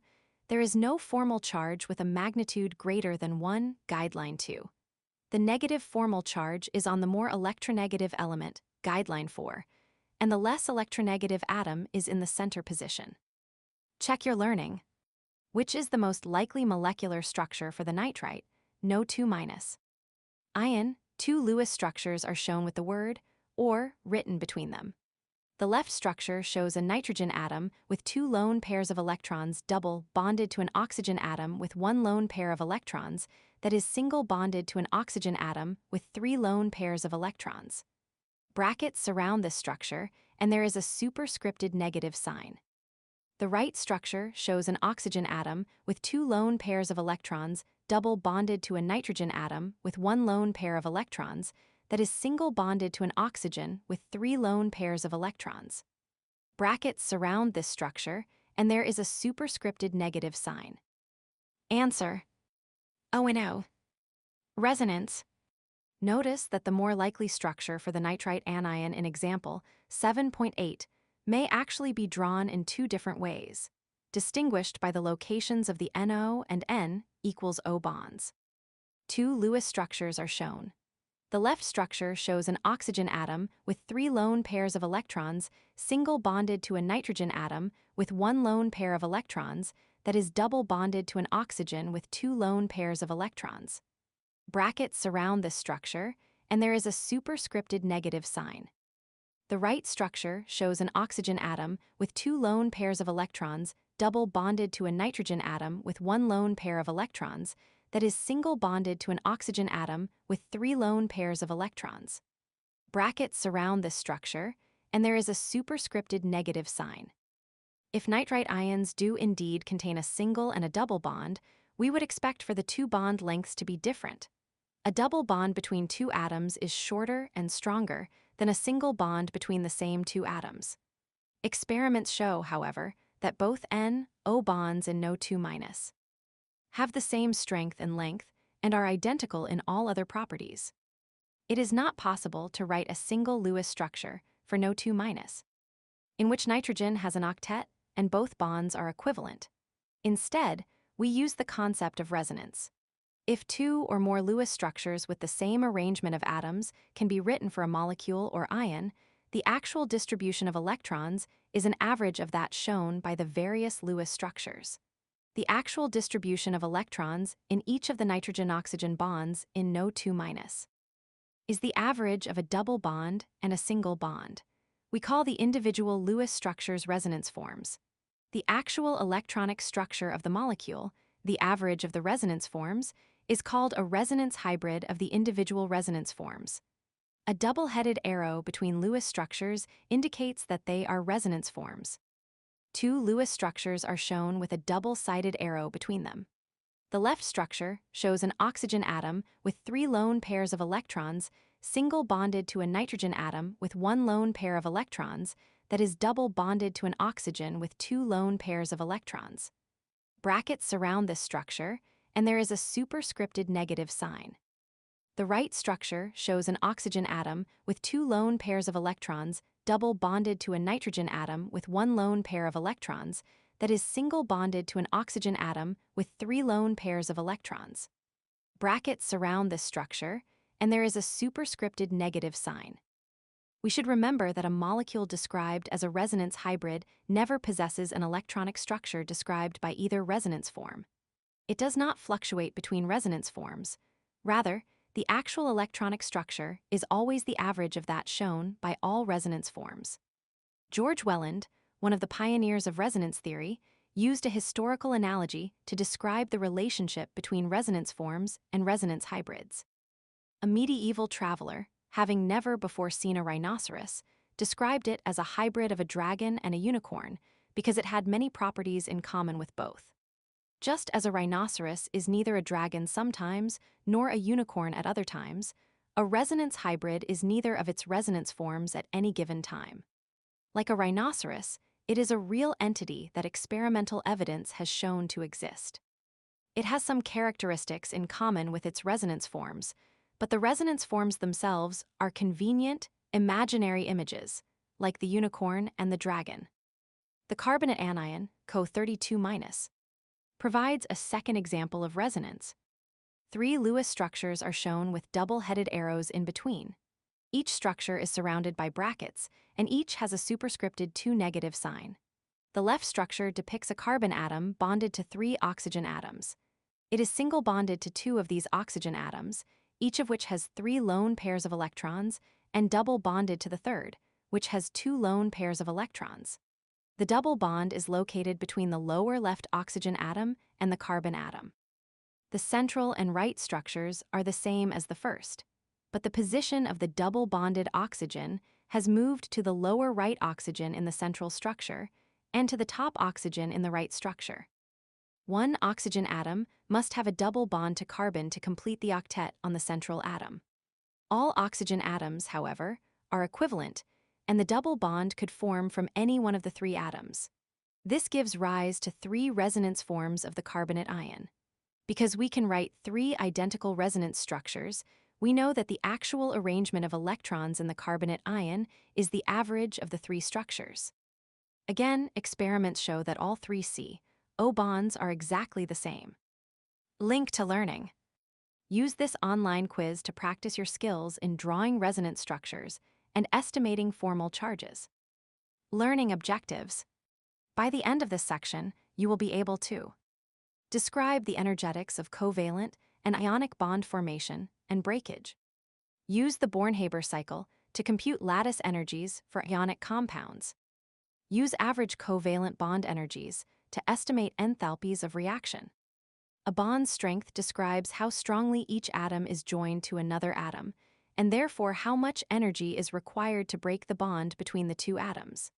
In this section, you will learn about the bond strength of covalent bonds, and then compare that to the strength of ionic bonds, which is related to the lattice energy of a compound. Bond strength, covalent bonds. Stable molecules exist because covalent bonds hold the atoms together. We measure the strength of a covalent bond by the energy required to break it, that is, the energy necessary to separate the bonded atoms. Separating any pair of bonded atoms requires energy, see Figure 7.4. The stronger a bond, the greater the energy required to break it.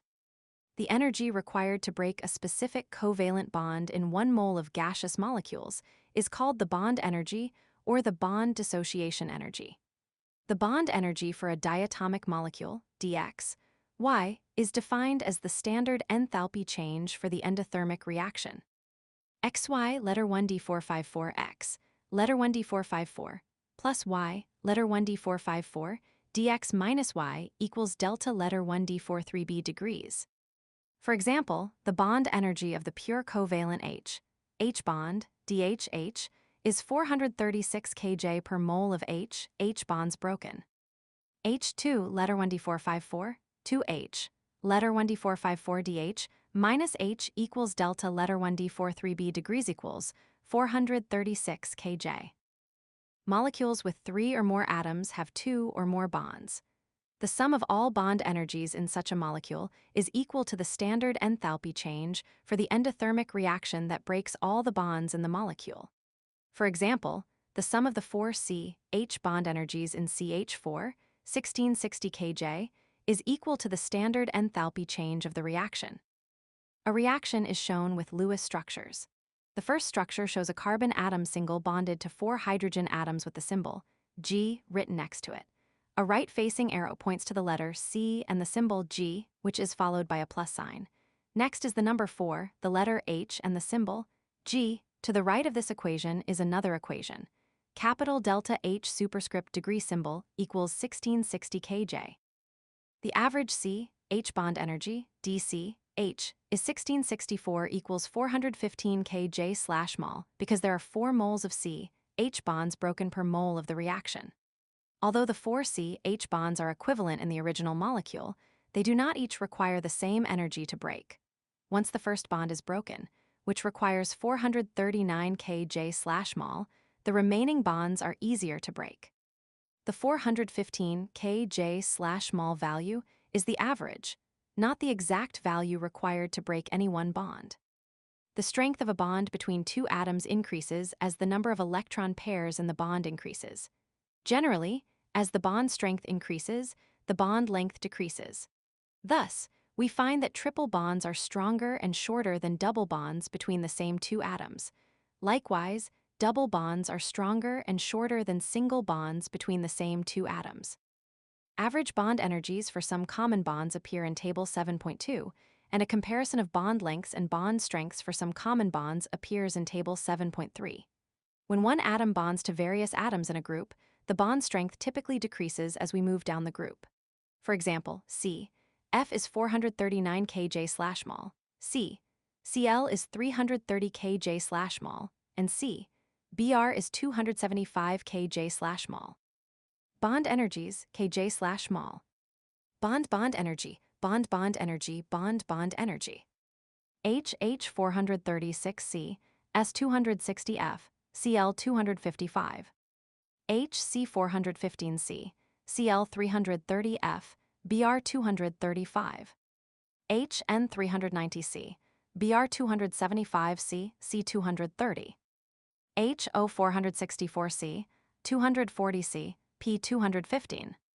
HF 569, N 160C, S 225. HC 395, N equals N. 418C, Cl 359. HP 320N, identical to N. 946C, Br 290. HS 340, NO 200C, 215. HCl 432, NF 270P, P 215. HBr 370N, P 210P, S 230. H 295N, Cl 200P, Cl 330. CC 345N, Br 245P, Br 270. C equals C. 611, 140P, 215. C identical to C. 830, 70 equals O. 498S, S 215. C N 290O, F 160S, Cl 250. C equals N. 615 O C 370S, Br 215. C identical to N. 891 OP 350 Cl, Cl 243. CO 350O, Cl 205 Cl, Br 220. C equals O. 740 10 I 200 Cl, 210. C identical to O. 1080 F 160 Br, Br 190. C F 439 F C 540 Br, 180. C 360 F, P 489 I, 150. C P 265, FS 285. Table 7.2. Average bond lengths and bond energies for some common bonds. Bond length, A ring bond energy kJ/mol. CC1, 54,345. C equals C. 1, 34,611. C identical to C. 1, 2837. CN1, 43,290. C equals N. 1, 38,615. C identical to N. 1, 16,891. CO1, 43,350. C equals O. 1, 23,741. C identical to O. 1, 13,1080. Table 7.3. We can use bond energies to calculate approximate enthalpy changes for reactions where enthalpies of formation are not available. Calculations of this type will also tell us whether a reaction is exothermic or endothermic. An exothermic reaction, delta negative, heat produced, results when the bonds in the products are stronger than the bonds in the reactants. An endothermic reaction, delta positive, heat absorbed, results when the bonds in the products are weaker than those in the reactants. The enthalpy change, delta, for a chemical reaction is approximately equal to the sum of the energy required to break all bonds in the reactants, energy in, positive sign, plus the energy released when all bonds are formed in the products, energy out, negative sign. This can be expressed mathematically in the following way. Delta letter 1d43b equals Sh bonds broken minus Sh bonds formed. In this expression, the symbol Sh means the sum of, and D represents the bond energy in kilojoules per mole, which is always a positive number. The bond energy is obtained from a table, like Table 7.3, and will depend on whether the particular bond is a single, double, or triple bond. Thus, in calculating enthalpies in this manner, it is important that we consider the bonding in all reactants and products. Because D values are typically averages for one type of bond in many different molecules, this calculation provides a rough estimate, not an exact value, for the enthalpy of reaction. Consider the following reaction. H2 letter 1d454 plus Cl2 letter 1d454 to HCl letter 1d454.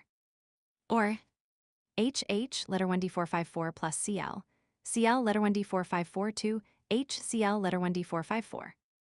To form 2 moles of HCl, 1 mole of H bonds and 1 mole of Cl bonds must be broken. The energy required to break these bonds is the sum of the bond energy of the H bond, 436 kJ/mol, and the Cl bond, 243 kJ/mol. During the reaction, 2 moles of Cl bonds are formed, bond energy equals 432 kJ/mol, releasing 2 times 432 kJ, or 864 kJ, because the bonds in the products are stronger than those in the reactants. The reaction releases more energy than it consumes. Delta letter 1d43b, delta letter 1d43b equals Sh bonds, broken minus Sh bonds, form DH minus H plus DCl minus Cl minus 2DH minus Cl 436 plus 243 minus 2, 432 equals minus 185 kJ. This excess energy is released as heat, so the reaction is exothermic. Appendix G gives a value for the standard molar enthalpy of formation of HCl, G, delta letter 1d43bF, of 92.307 kJ/mol. Twice that value is 184.6 kJ, which agrees well with the answer obtained earlier for the formation of 2 moles of HCl. Example 7.9. Using bond energies to calculate approximate enthalpy changes. Methanol, CH3O, may be an excellent alternative fuel. The high-temperature reaction of steam and carbon produces a mixture of the gases carbon monoxide, CO, and hydrogen, H2, from which methanol can be produced. Using the bond energies in Table 7.3, calculate the approximate enthalpy change, delta, for the reaction here. CO letter 1d454 plus 2H2 letter 1d454 CH3O letter 1d454. Solution. First, we need to write the Lewis structures of the reactants and the products. A set of Lewis diagrams show a chemical reaction. The first structure shows a carbon atom with a lone pair of electrons triple bonded to an oxygen with a lone pair of electrons. To the right of this structure is a plus sign, then the number 2 followed by a hydrogen atom single bonded to a hydrogen atom. To the right of this structure is a right-facing arrow followed by a hydrogen atom single bonded to a carbon atom that is single bonded to 2 hydrogen atoms and an oxygen atom with 2 lone pairs of electrons. The oxygen atom is also single bonded to a hydrogen atom. From this, we see that delta for this reaction involves the energy required to break a C-O triple bond and 2 H-H single bonds, as well as the energy produced by the formation of 3 CH single bonds, a C-O single bond, and an OH single bond. We can express this as follows. Delta letter 1d43b, delta letter 1d43b equals HD bonds, broken minus HD bonds, form DC identical to O plus 2 DH minus H, minus 3, DC minus H, plus DC minus O plus do minus H. Using the bond energy values in table 7.3, we obtain plus 2 436, minus 3 415, plus 350 plus 460, 4 equals minus 107 kJ. We can compare this value to the value calculated based on delta letter 1d43b F. Data from Appendix G. Delta letter 1d43b equals delta letter 1d43b, FCH3 O letter 1d454, minus delta letter 1d43b, F co letter 1d454, plus 2 times delta letter 1d43b, FH2 equals minus 201. 0 minus minus 110, 52 plus 2 times 0 equals minus 90, 5 kJ. Note that there is a fairly significant gap between the values calculated using the two different methods. This occurs because D values are the average of different bond strengths. Therefore, they often give only rough agreement with other data. Check your learning.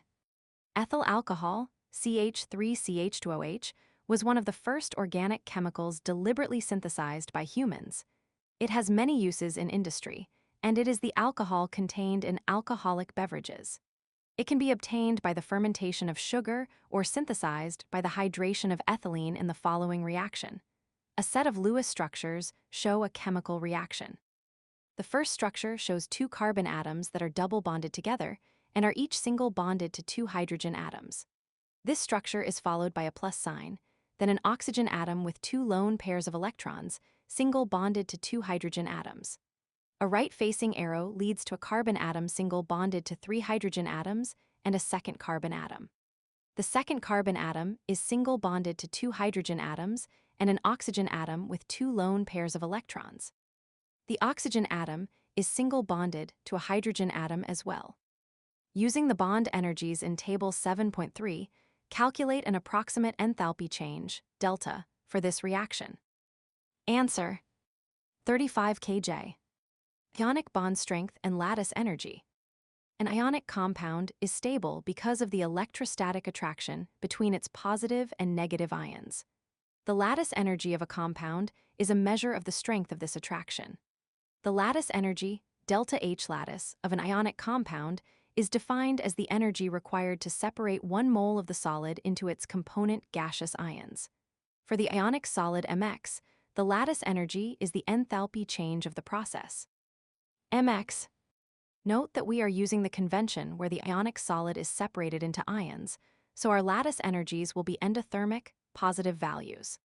Some texts use the equivalent but opposite convention, defining lattice energy as the energy released when separate ions combine to form a lattice and giving negative exothermic values. Thus, if you are looking up lattice energies in another reference, be certain to check which definition is being used. In both cases, a larger magnitude for lattice energy indicates a more stable ionic compound. For sodium chloride, delta H lattice equals 769 kJ. Thus, it requires 769 kJ to separate 1 mole of solid NaCl into gaseous Na+ and Cl ions. When 1 mole each of gaseous Na+ and Cl ions form solid NaCl, 769 kJ of heat is released. The lattice energy delta H lattice of an ionic crystal can be expressed by the following equation, derived from Coulomb's law, governing the forces between electric charges. Delta letter 1d43b lattice equals C, Z plus, Z minus, rho, in which C is a constant that depends on the type of crystal structure. Z plus and Z are the charges on the ions, and rho is the interionic distance, the sum of the radii of the positive and negative ions. Thus, the lattice energy of an ionic crystal increases rapidly as the charges of the ions increase and the sizes of the ions decrease. When all other parameters are kept constant, doubling the charge of both the cation and anion quadruples the lattice energy. For example, the lattice energy of LiF, Z plus, and Z equals 1 is 1023 kJ/mol, whereas that of MgO, Z plus, and Z equals 2 is 3900 kJ/mol. Rho is nearly the same, about 200 pm for both compounds. Different interatomic distances produce different lattice energies. For example, we can compare the lattice energy of MgF2, 2957 kJ/mol, to that of MgI2, 2327 kJ/mol, to observe the effect on lattice energy of the smaller ionic size of F, as compared to I. Example 7.1. Lattice energy comparisons. The precious gem ruby is aluminum oxide, alto-3, containing traces of Cr3+. The compound alto-C3 is used in the fabrication of some semiconductor devices, which has the larger lattice energy, alto-3 or alto-C3. Solution. In these two ionic compounds, the charges Z+ and Z are the same, so the difference in lattice energy will depend upon ρ. The O2 ion is smaller than the C2 ion. Thus, alto-3 would have a shorter interionic distance than alto-C3, and alto-3 would have the larger lattice energy. Check your learning. Zinc oxide, ZnO, is a very effective sunscreen. How would the lattice energy of ZnO compare to that of NaCl? Answer. ZnO would have the larger lattice energy because the Z values of both the cation and the anion in ZnO are greater, and the interionic distance of ZnO is smaller than that of NaCl. The Born-Haber cycle. It is not possible to measure lattice energies directly. However, the lattice energy can be calculated using the equation given in the previous section or by using a thermochemical cycle. The Born-Haber cycle is an application of Hess's law that breaks down the formation of an ionic solid into a series of individual steps. Delta letter 1d43b F. The standard enthalpy of formation of the compound, i.e., the ionization energy of the metal. E, the electron affinity of the nonmetal. Delta letter 1d43b, letter 1d460. The enthalpy of sublimation of the metal. D, the bond dissociation energy of the nonmetal. Delta H lattice, the lattice energy of the compound. Figure 7.13 diagrams the Born-Haber cycle for the formation of solid cesium fluoride. A diagram is shown. An upward-facing arrow is drawn to the far left of the chart and is labeled H increasing. A horizontal line is drawn at the bottom of the chart. A downward-facing vertical arrow to the left side of this line is labeled overall change. Beside this arrow is another label, capital delta H subscript F equals negative 553.5 kJ per mol, enthalpy of formation. Three horizontal lines, one above the other and all above the bottom line, are labeled from bottom to top as CSS plus sign 1/2 F subscript 2 G, CSG plus sign 1/2 F subscript 2 G, and CS superscript positive sign G plus sign 1/2 F subscript 2 G. Each of these lines is connected by an upward-facing vertical arrow. Each arrow is labeled capital delta H subscript 1 equals 76.5 kJ per mol, enthalpy of sublimation.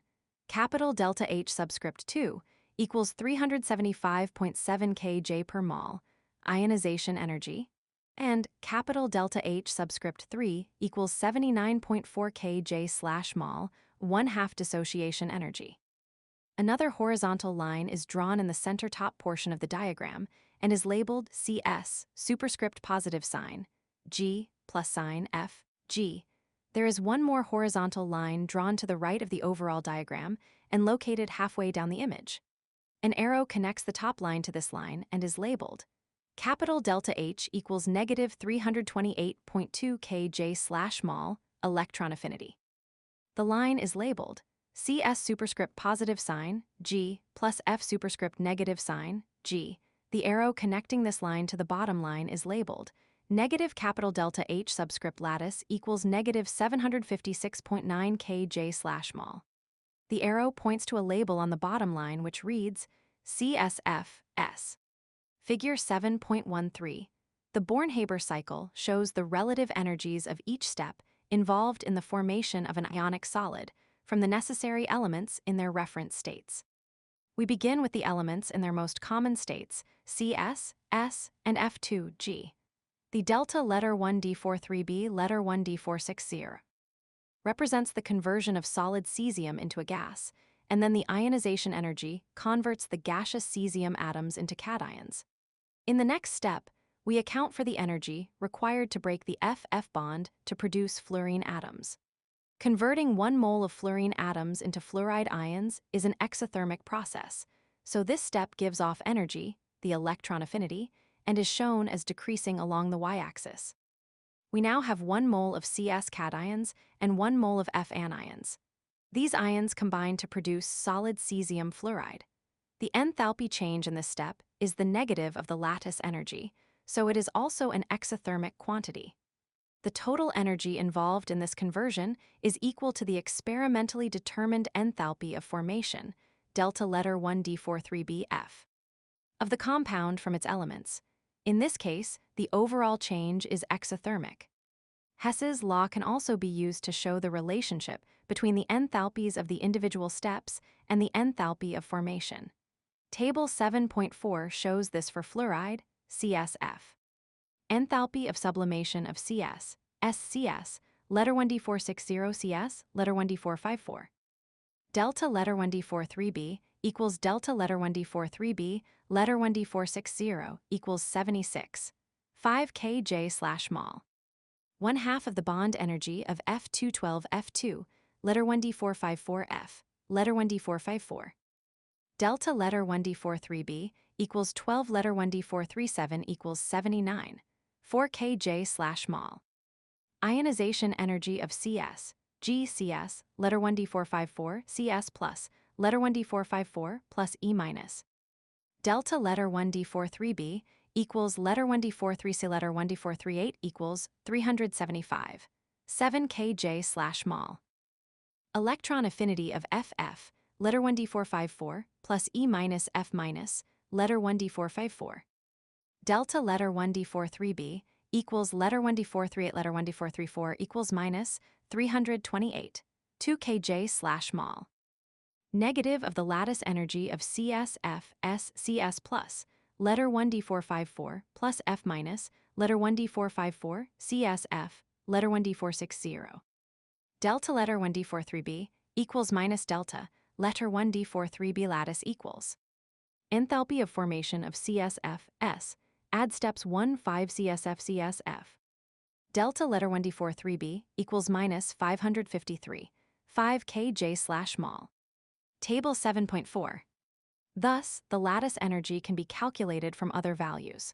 For cesium fluoride, using this data, the lattice energy is delta letter 1d43b lattice equals 76, 5 plus 79, 4 plus 375, 7 plus 328, 2, 553, 5, equals 756, 9 kJ/mol.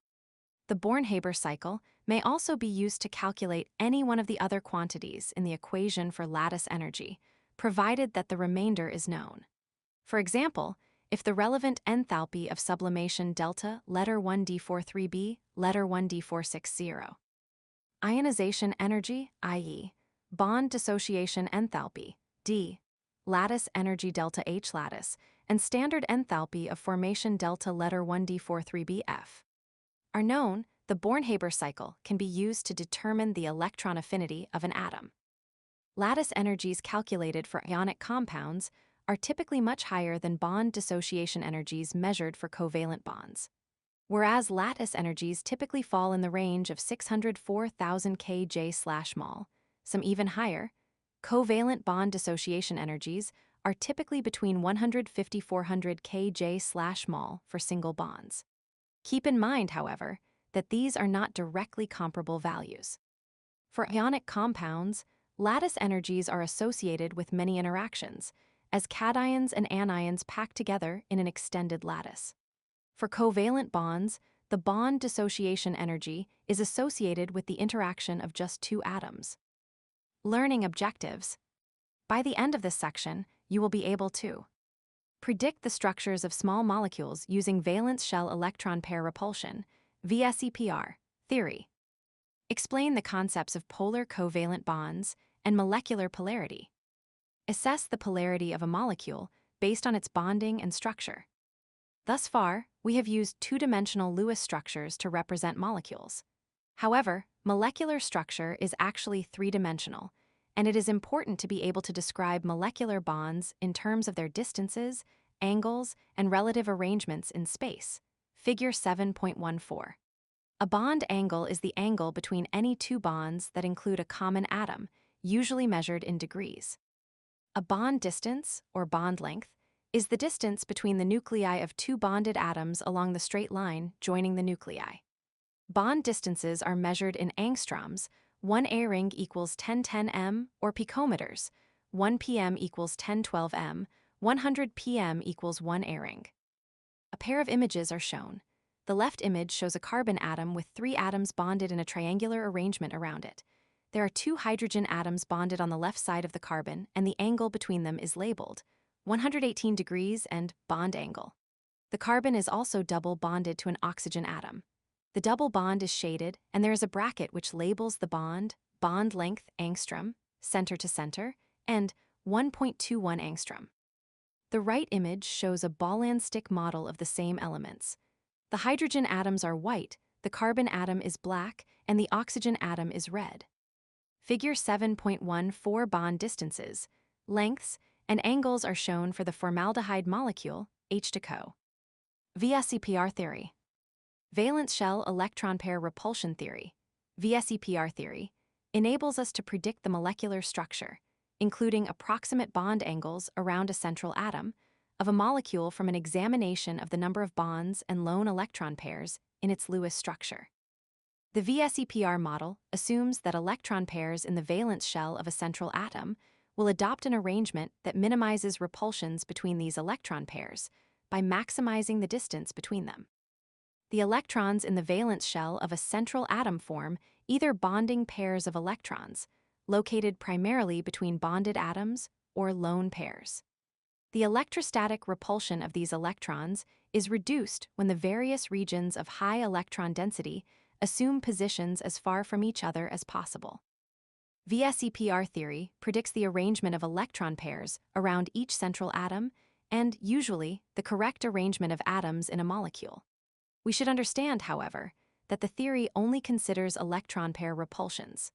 Other interactions, such as nuclear-nuclear repulsions and nuclear electron attractions, are also involved in the final arrangement that atoms adopt in a particular molecular structure. As a simple example of VSEPR theory, let us predict the structure of a gaseous Bf2 molecule. The Lewis structure of Bf2, figure 7.15, shows only 2 electron pairs around the central beryllium atom. With 2 bonds and no lone pairs of electrons on the central atom, the bonds are as far apart as possible, and the electrostatic repulsion between these regions of high electron density is reduced to a minimum when they are on opposite sides of the central atom. The bond angle is 180 degrees, figure 7.15. A Lewis structure is shown. A fluorine atom with 3 lone pairs of electrons is single bonded to a beryllium atom, which is single bonded to a fluorine atom with 3 lone pairs of electrons. The angle of the bonds between the 2 fluorine atoms and the beryllium atom is labeled 180 degrees. Figure 7.15. The Bf2 molecule adopts a linear structure in which the 2 bonds are as far apart as possible, on opposite sides of the B atom. Figure 7.16 illustrates this and other electron pair geometries that minimize the repulsions among regions of high electron density, bonds, and/or lone pairs. 2 regions of electron density around a central atom in a molecule form a linear geometry. 3 regions form a trigonal planar geometry. 4 regions form a tetrahedral geometry. 5 regions form a trigonal bipyramidal geometry. And 6 regions form an octahedral geometry. A table with 4 rows and 6 columns is shown. The header column contains the phrases number of regions, spatial arrangement, wedge dash notation, and electron region geometry. The first row reads 2 regions of high electron density, bonds and/or unshared pairs, 3 regions of high electron density, bonds and/or unshared pairs, 4 regions of high electron density, bonds and/or unshared pairs, 5 regions of high electron density, bonds and/or unshared pairs, and 6 regions of high electron density, bonds and/or unshared pairs. The second row shows diagrams of orbitals. The first image shows two oval-shaped orbs with an arrow indicating an angle of 180 degrees. The second image shows three oval-shaped orbs with an arrow indicating an angle of 120 degrees. The third image shows four oval-shaped orbs with an arrow indicating an angle of 109.5 degrees. The fourth image shows five oval-shaped orbs with an arrow indicating an angle of 90 and 120 degrees.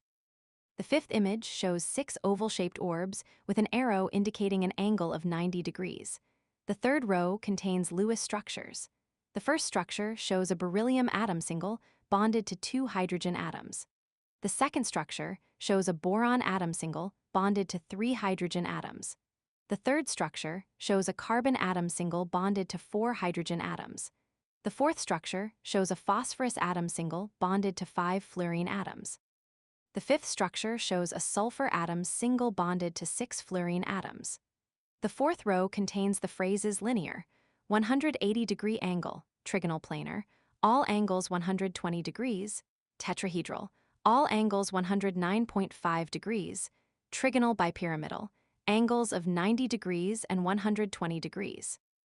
An attached atom may be equatorial, in the plane of the triangle, or axial, above the plane of the triangle, and octahedral, 90 degrees or 180 degrees. Figure 7.16, the basic electron pair geometries predicted by VSEPR theory maximize the space around any region of electron density, bonds, or lone pairs. Electron pair geometry versus molecular structure. It is important to note that electron pair geometry around a central atom is not the same thing as its molecular structure. The electron pair geometries shown in Figure 7.16 describe all regions where electrons are located, bonds as well as lone pairs. Molecular structure describes the location of the atoms, not the electrons. We differentiate between these two situations by naming the geometry that includes all electron pairs the electron pair geometry. The structure that includes only the placement of the atoms in the molecule is called the molecular structure. The electron pair geometries will be the same as the molecular structures when there are no lone electron pairs around the central atom, but they will be different when there are lone pairs present on the central atom. For example, the methane molecule, CH4, which is the major component of natural gas, has four bonding pairs of electrons around the central carbon atom. The electron pair geometry is tetrahedral, as is the molecular structure, Figure 7.17. On the other hand, the ammonia molecule, NH3, also has four electron pairs associated with the nitrogen atom and thus has a tetrahedral electron pair geometry. One of these regions, however, is a lone pair, which is not included in the molecular structure, and this lone pair influences the shape of the molecule, Figure 7.18. A Lewis structure shows a carbon atom single bonded to four hydrogen atoms. This structure uses wedges and dashes to give it a three-dimensional appearance. Figure 7.17, the molecular structure of the methane molecule, CH4, is shown with a tetrahedral arrangement of the hydrogen atoms. VSEPR structures like this one are often drawn using the wedge and dash notation, in which solid lines represent bonds in the plane of the page, solid wedges represent bonds coming up out of the plane, and dashed lines represent bonds going down into the plane. Three images are shown and labeled. A, B, and C image shows a nitrogen atom single bonded to three hydrogen atoms. There are four oval-shaped orbs that surround each hydrogen and one facing away from the rest of the molecule. These orbs are located in a tetrahedral arrangement. Image B shows a ball and stick model of the nitrogen single bonded to the three hydrogen atoms. Image C is the same as image A, but there are four curved, double-headed arrows that circle the molecule and are labeled 106.8 degrees. Figure 7.18, A. The electron pair geometry for the ammonia molecule is tetrahedral with one lone pair and three single bonds. B. The trigonal pyramidal molecular structure is determined from the electron pair geometry. C. The actual bond angles deviate slightly from the idealized angles because the lone pair takes up a larger region of space than do the single bonds, causing the HNH angle to be slightly smaller than 109.5 degrees. As seen in Figure 7.18, Small distortions from the ideal angles in figure 7.16 can result from differences in repulsion between various regions of electron density. VSEPR theory predicts these distortions by establishing an order of repulsions and an order of the amount of space occupied by different kinds of electron pairs. The order of electron pair repulsions from greatest to least repulsion is lone pair, lone pair, lone pair, bonding pair, bonding pair, bonding pair. This order of repulsions determines the amount of space occupied by different regions of electrons. A lone pair of electrons occupies a larger region of space than the electrons in a triple bond. In turn, electrons in a triple bond occupy more space than those in a double bond, and so on. The order of sizes from largest to smallest is lone pair triple bond, double bond single bond. Consider formaldehyde, H2CO, which is used as a preservative for biological and anatomical specimens, figure 7.14. This molecule has regions of high electron density that consist of 2 single bonds and 1 double bond. The basic geometry is trigonal planar with 120 degrees bond angles, but we see that the double bond causes slightly larger angles, 121 degrees, and the angle between the single bonds is slightly smaller, 118 degrees.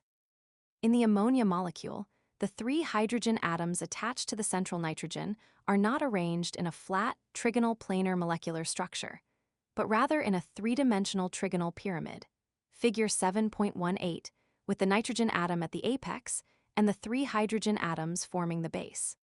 The ideal bond angles in a trigonal pyramid are based on the tetrahedral electron pair geometry.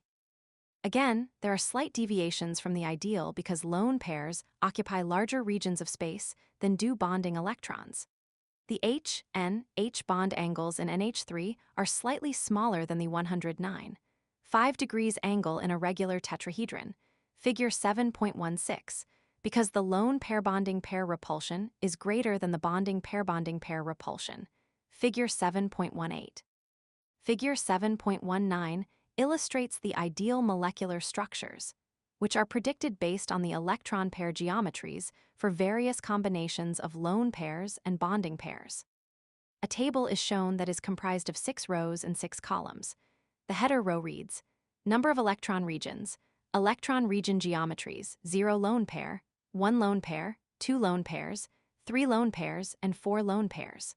The first column contains the numbers 2, 3, 4, 5, and 6. The first space in the second column contains a structure in which the letter E is single bonded to the letter X on each side. The angle of the bonds is labeled with a curved, double-headed arrow and the value, 180 degrees. The structure is labeled linear. The second space in the second column contains a structure in which the letter E is single bonded to the letter X on 3 sides. The angle between the bonds is labeled with a curved, double-headed arrow and the value, 120 degrees. The structure is labeled trigonal planar. The third space in the second column contains a structure in which the letter E is single bonded to the letter X 4 times. The angle between the bonds is labeled with a curved, double-headed arrow and the value, 109 degrees. The structure is labeled tetrahedral. The fourth space in the second column contains a structure in which the letter E is single bonded to the letter X on 5 sides. The angle between the bonds is labeled with a curved, double-headed arrow and the values, 90 and 120 degrees.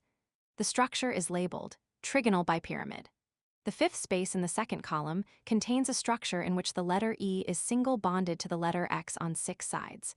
The angle between the bonds is labeled with a curved, double-headed arrow and the value, 90 degrees. The structure is labeled octahedral. The first space in the third column is empty, while the second contains a structure in which the letter E is single bonded to the letter X on each side and has a lone pair of electrons. The angle between the bonds is labeled with a curved, double-headed arrow and the value, less than 120 degrees. The structure is labeled bent or angular. The third space in the third column contains a structure in which the letter E is single bonded to the letter X 3 times and to a lone pair of electrons. It is labeled with a curved, double-headed arrow and the value, less than 109 degrees. The structure is labeled trigonal pyramid. The fourth space in the third column contains a structure in which the letter E is single bonded to the letter X on 4 sides and has a lone pair of electrons. The bond angle is labeled with a curved, double-headed arrow and the values, less than 90 and less than 120 degrees. The structure is labeled sawhorse or seesaw. The fifth space in the third column contains a structure in which the letter E is single bonded to the letter X on 5 sides and has a lone pair of electrons. The bond angle is labeled with a curved, double-headed arrow and the value, less than 90 degrees. The structure is labeled square pyramidal. The first and second spaces in the fourth column are empty, while the third contains a structure in which the letter E is single bonded to the letter X on each side and has 2 lone pairs of electrons. The bond angle is labeled with a curved, double-headed arrow and the value, less than 109 degrees. The structure is labeled bent or angular. The fourth space in the fourth column contains a structure in which the letter E is single bonded to the letter X 3 times and to 2 lone pairs of electrons. The bond angle is labeled with a curved, double-headed arrow and the value, less than 90 degrees. The structure is labeled T-shape. The fifth space in the fourth column contains a structure in which the letter E is single bonded to the letter X on 4 sides and has 2 lone pairs of electrons. The bond angle is labeled with a curved, double-headed arrow and the value 90 degrees. The structure is labeled square planar. The first, second, and third spaces in the fifth column are empty, while the fourth contains a structure in which the letter E is single bonded to the letter X on each side and has 3 lone pairs of electrons. The bond angle is labeled with a curved, double-headed arrow and the value, 180 degrees. The structure is labeled linear. The fifth space in the fifth column contains a structure in which the letter E is single bonded to the letter X 3 times and to 3 lone pairs of electrons. The bond angle is labeled with a curved, double-headed arrow and the value, less than 90 degrees. The structure is labeled T-shape.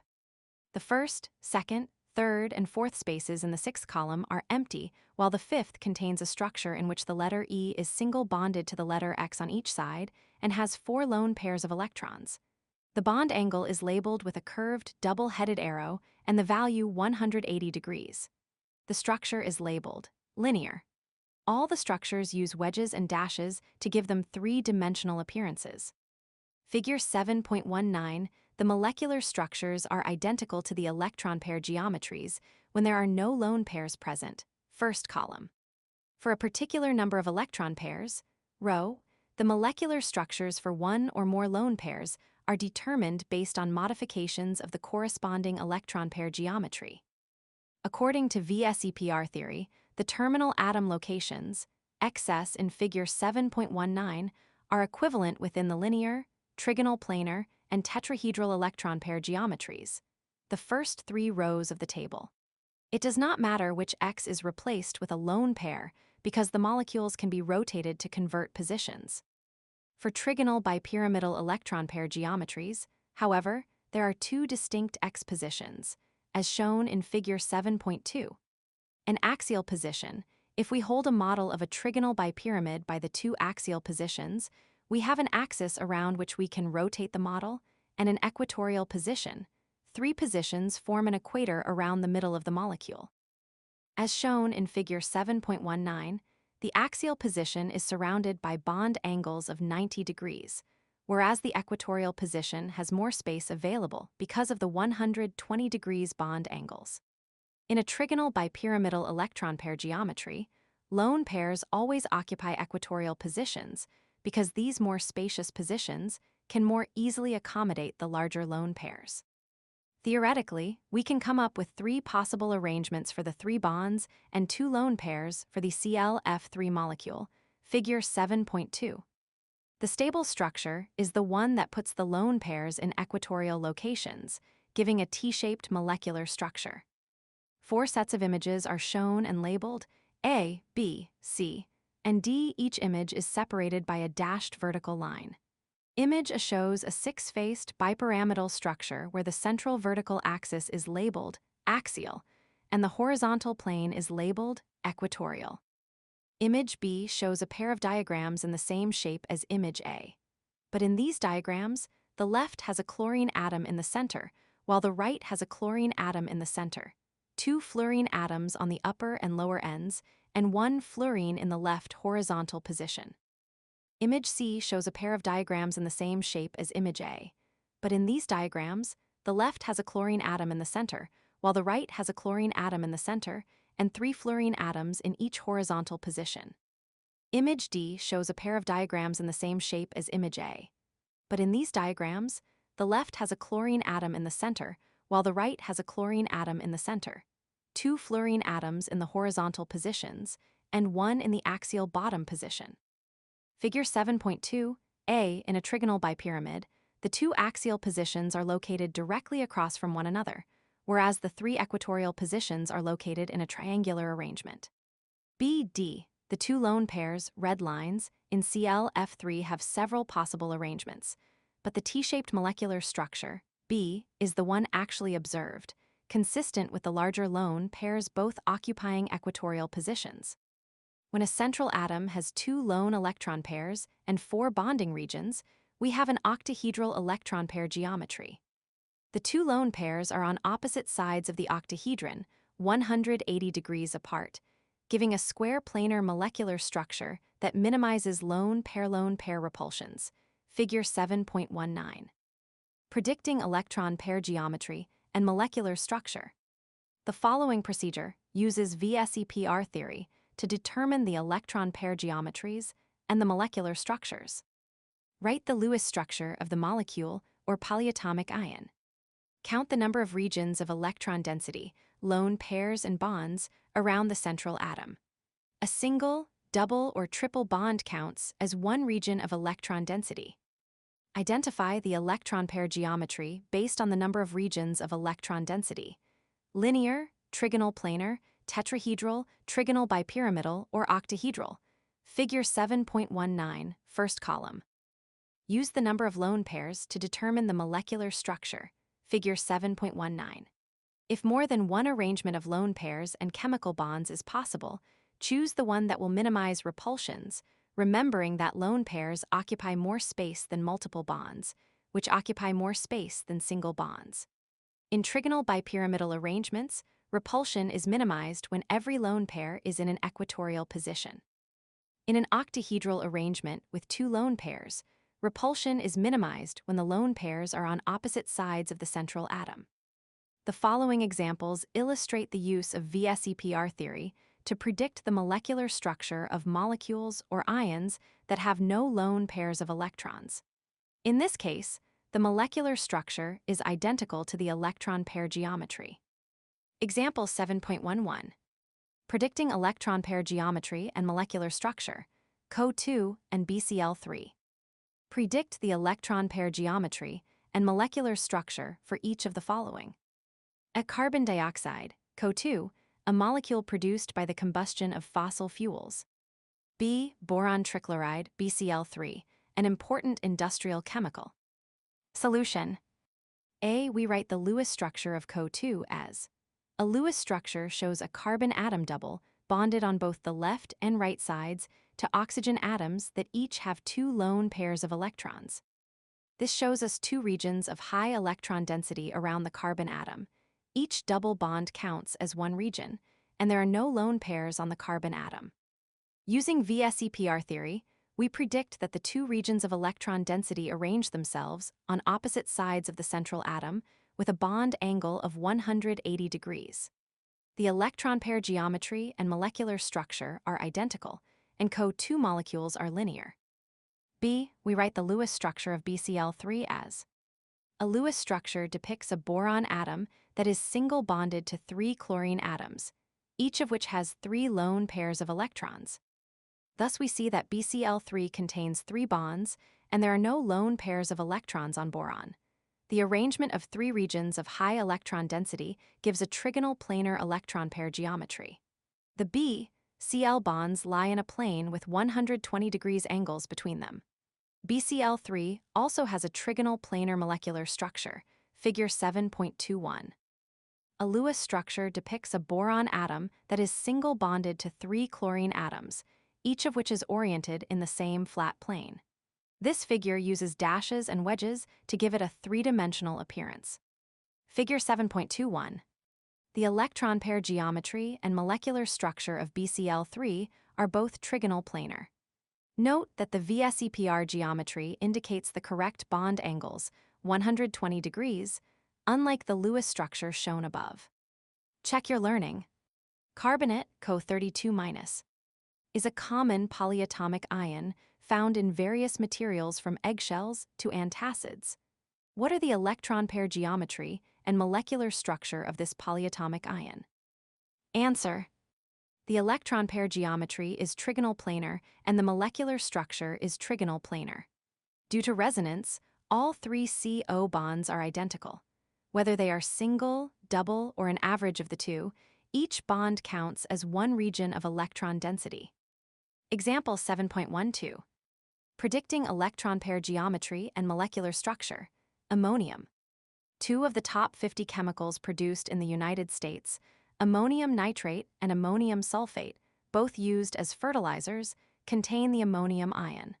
Predict the electron pair geometry and molecular structure of the NH4+. Cation. Solution. We write the Lewis structure of NH4+. As a Lewis structure depicts a nitrogen atom that is single bonded to 4 hydrogen atoms. The structure is surrounded by brackets and has a superscripted positive sign. We can see that NH4+ contains 4 bonds from the nitrogen atom to hydrogen atoms and no lone pairs. We expect the 4 regions of high electron density to arrange themselves so that they point to the corners of a tetrahedron with the central nitrogen atom in the middle, figure 7.19. Therefore, the electron pair geometry of NH4+ is tetrahedral, and the molecular structure is also tetrahedral, figure 7.22. A Lewis structure depicts a nitrogen atom that is single bonded to 4 hydrogen atoms. The structure is surrounded by brackets and has a superscripted positive sign. This figure uses dashes and wedges to display its 3 planes in a tetrahedral shape. Figure 7.22. The ammonium ion displays a tetrahedral electron pair geometry, as well as a tetrahedral molecular structure. Check your learning. Identify a molecule with trigonal bipyramidal molecular structure. Answer: any molecule with 5 electron pairs around the central atoms, including no lone pairs, will be trigonal bipyramidal. PF5 is a common example. The next several examples illustrate the effect of lone pairs of electrons on molecular structure. Example 7.13. Predicting electron pair geometry and molecular structure. Lone pairs on the central atom. Predict the electron pair geometry and molecular structure of a water molecule. Solution. The Lewis structure of H2O indicates that there are 4 regions of high electron density around the oxygen atom, 2 lone pairs, and 2 chemical bonds. A Lewis structure depicts an oxygen atom with 2 lone pairs of electrons single bonded to 2 hydrogen atoms. We predict that these 4 regions are arranged in a tetrahedral fashion, figure 7.23, as indicated in figure 7.19. Thus, the electron pair geometry is tetrahedral, and the molecular structure is bent with an angle slightly less than 109.5 degrees. In fact, the bond angle is 104.5 degrees. 2 diagrams are shown and labeled. A and B diagram shows an oxygen atom in the center of a 4-sided pyramid shape. Diagram B shows the same image as diagram A, but this time there are hydrogen atoms located at 2 corners of the pyramid shape. Figure 7.23. A, H2O has 4 regions of electron density around the central atom, so it has a tetrahedral electron pair geometry. B, 2 of the electron regions are lone pairs, so the molecular structure is bent. Check your learning. The hydronium ion, H3O+, forms when acids are dissolved in water. Predict the electron pair geometry and molecular structure of this cation. Answer: electron pair geometry, tetrahedral molecular structure, trigonal pyramidal. Example 7.14. Predicting electron pair geometry and molecular structure, SF4. Sulfur tetrafluoride, SF4, is extremely valuable for the preparation of fluorine-containing compounds used as herbicides. i.e., SF4 is used as a fluorinating agent. Predict the electron pair geometry and molecular structure of a SF4 molecule. Solution.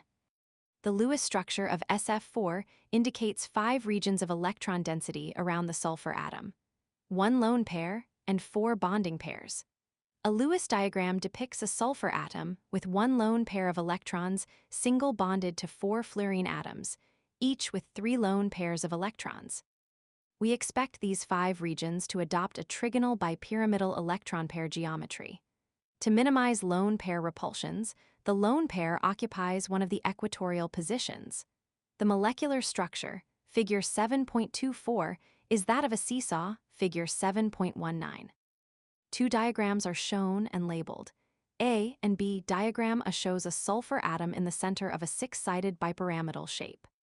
Diagram B shows the same image as diagram A, but this time there are fluorine atoms located at 4 corners of the pyramid shape, and they are connected to the sulfur atom by single lines. Figure 7.24a.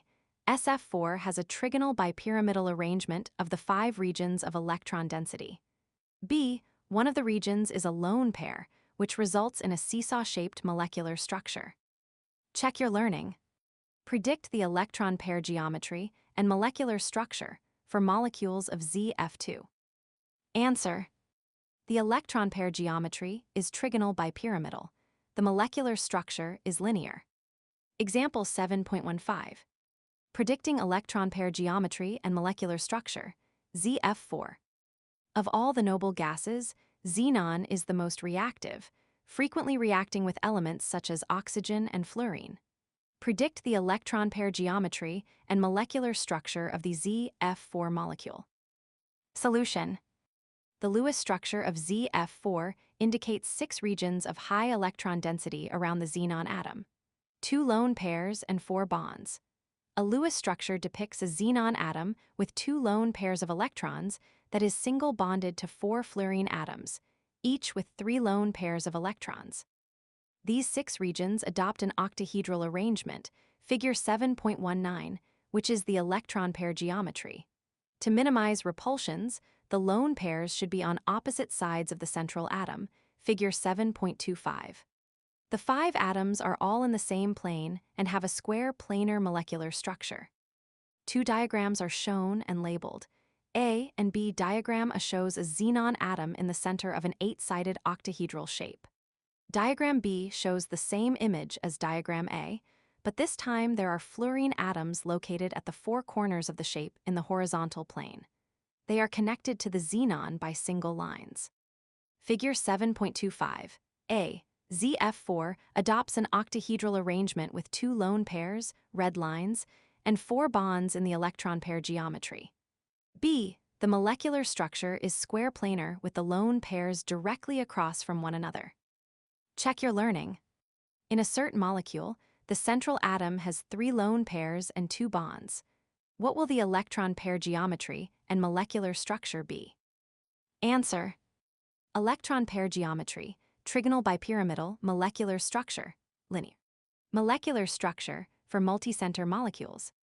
When a molecule or polyatomic ion has only one central atom, the molecular structure completely describes the shape of the molecule. Larger molecules do not have a single central atom, but are connected by a chain of interior atoms that each possess a local geometry. The way these local structures are oriented with respect to each other also influences the molecular shape, but such considerations are largely beyond the scope of this introductory discussion. For our purposes, we will only focus on determining the local structures. Example 7.16. Predicting structure in multicenter molecules. The Lewis structure for the simplest amino acid, glycine, H2CH, is shown here. Predict the local geometry for the nitrogen atom, the 2 carbon atoms, and the oxygen atom with a hydrogen atom attached. A Lewis structure depicts a nitrogen atom with 1 lone pair of electrons that is single bonded to 2 hydrogen atoms and a carbon atom, which is, in turn, single bonded to 2 hydrogen atoms and another carbon atom.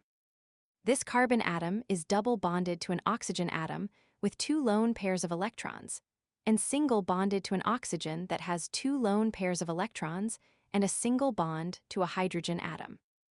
Solution. A Lewis structure depicts a nitrogen atom with one lone pair of electrons that is single bonded to two hydrogen atoms and a carbon atom.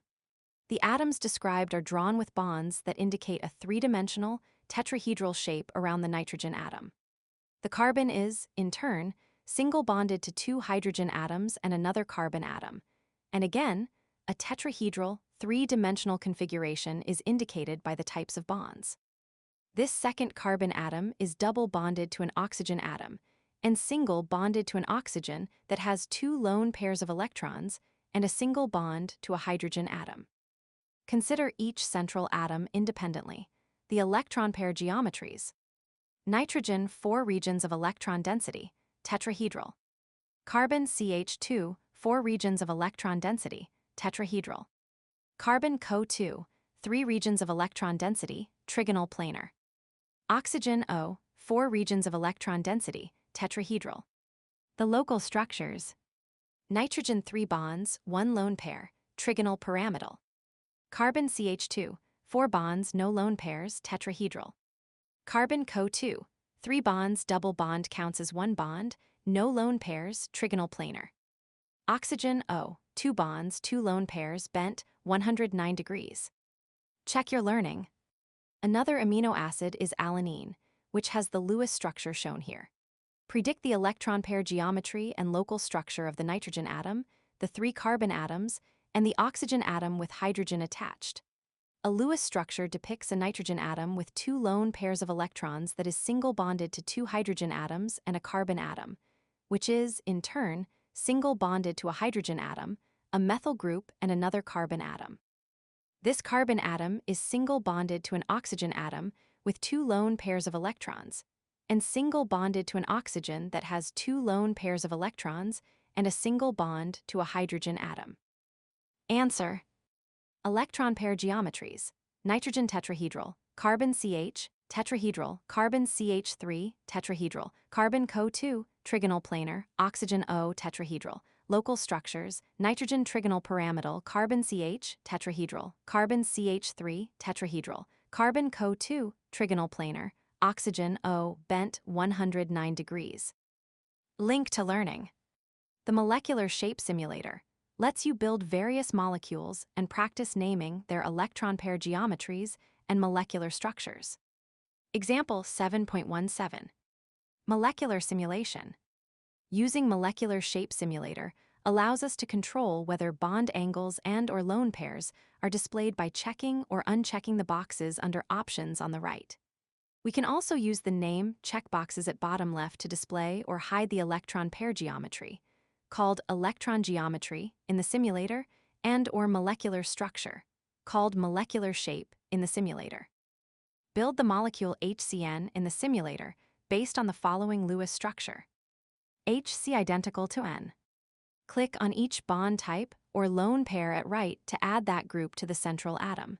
Once you have the complete molecule, rotate it to examine the predicted molecular structure. What molecular structure is this? Solution. The molecular structure is linear. Check your learning. Build a more complex molecule in the simulator. Identify the electron group geometry, molecular structure, and bond angles. Then try to find a chemical formula that would match the structure you have drawn. Answer. Answers will vary. For example, an atom with 4 single bonds, a double bond, and a lone pair has an octahedral electron group geometry and a square pyramidal molecular structure. Z of 4 is a molecule that adopts this structure. Molecular polarity and dipole moment. As discussed previously, polar covalent bonds connect 2 atoms with differing electronegativities, leaving one atom with a partial positive charge, delta plus, and the other atom with a partial negative charge, delta, as the electrons are pulled toward the more electronegative atom. This separation of charge gives rise to a bond dipole moment. The magnitude of a bond dipole moment is represented by the Greek letter mu micro, and is given by the formula shown here, where Q is the magnitude of the partial charges, determined by the electronegativity difference, and R is the distance between the charges. Letter 1D707 equals QR. This bond moment can be represented as a vector, a quantity having both direction and magnitude, figure 7.26. Dipole vectors are shown as arrows pointing along the bond from the less electronegative atom toward the more electronegative atom. A small plus sign is drawn on the less electronegative end to indicate the partially positive end of the bond. The length of the arrow is proportional to the magnitude of the electronegativity difference between the two atoms. Two images are shown and labeled. A and B image shows a large sphere labeled C, a left-facing arrow with a crossed end, and a smaller sphere labeled H. Image B shows a large sphere labeled B, a right-facing arrow with a crossed end, and a smaller sphere labeled F. Figure 7.26. A. There is a small difference in electronegativity between C and H, represented as a short vector. B. The electronegativity difference between B and F is much larger, so the vector representing the bond moment is much longer. A whole molecule may also have a separation of charge, depending on its molecular structure and the polarity of each of its bonds. If such a charge separation exists, the molecule is said to be a polar molecule, or dipole. Otherwise, the molecule is said to be nonpolar. The dipole moment measures the extent of net charge separation in the molecule as a whole. We determine the dipole moment by adding the bond moments in three-dimensional space, taking into account the molecular structure. For diatomic molecules, there is only one bond, so its bond-dipole moment determines the molecular polarity. Homonuclear diatomic molecules such as Br2 and N2 have no difference in electronegativity, so their dipole moment is zero. For heteronuclear molecules such as Co, there is a small dipole moment. For HF, there is a larger dipole moment because there is a larger difference in electronegativity. When a molecule contains more than one bond, the geometry must be taken into account. If the bonds in a molecule are arranged such that their bond moments cancel, vector sum equals 0, then the molecule is nonpolar. This is the situation in Co2, figure 7.27. Each of the bonds is polar, but the molecule as a whole is nonpolar. From the Lewis structure, and using VSEPR theory, we determine that the Co2 molecule is linear with polar C equals O bonds on opposite sides of the carbon atom. The bond moments cancel because they are pointed in opposite directions. In the case of the water molecule, figure 7.27, the Lewis structure again shows that there are two bonds to a central atom, and the electronegativity difference again shows that each of these bonds has a non-zero bond moment. In this case, however, the molecular structure is bent because of the lone pairs on O, and the two bond moments do not cancel. Therefore, water does have a net dipole moment and is a polar molecule, dipole. Two images are shown and labeled. A and B image shows a carbon atom bonded to two oxygen atoms in a ball and stick representation. Two arrows face away from the center of the molecule in opposite directions and are drawn horizontally like the molecule. These arrows are labeled bond moments, and the image is labeled overall dipole moment equals 0. Image B shows an oxygen atom bonded to two hydrogen atoms in a downward-facing V-shaped arrangement. An upward-facing, vertical arrow is drawn below the molecule, while two upward and inward-facing arrows are drawn above the molecule. The upper arrows are labeled bond moments, while the image is labeled overall dipole moment. Figure 7.27, the overall dipole moment of a molecule depends on the individual bond dipole moments and how they are arranged. A. Each co-bond has a bond dipole moment, but they point in opposite directions so that the net Co2 molecule is nonpolar. B. In contrast, water is polar because the OH bond moments do not cancel out. The OCS molecule has a structure similar to Co2, but a sulfur atom has replaced one of the oxygen atoms.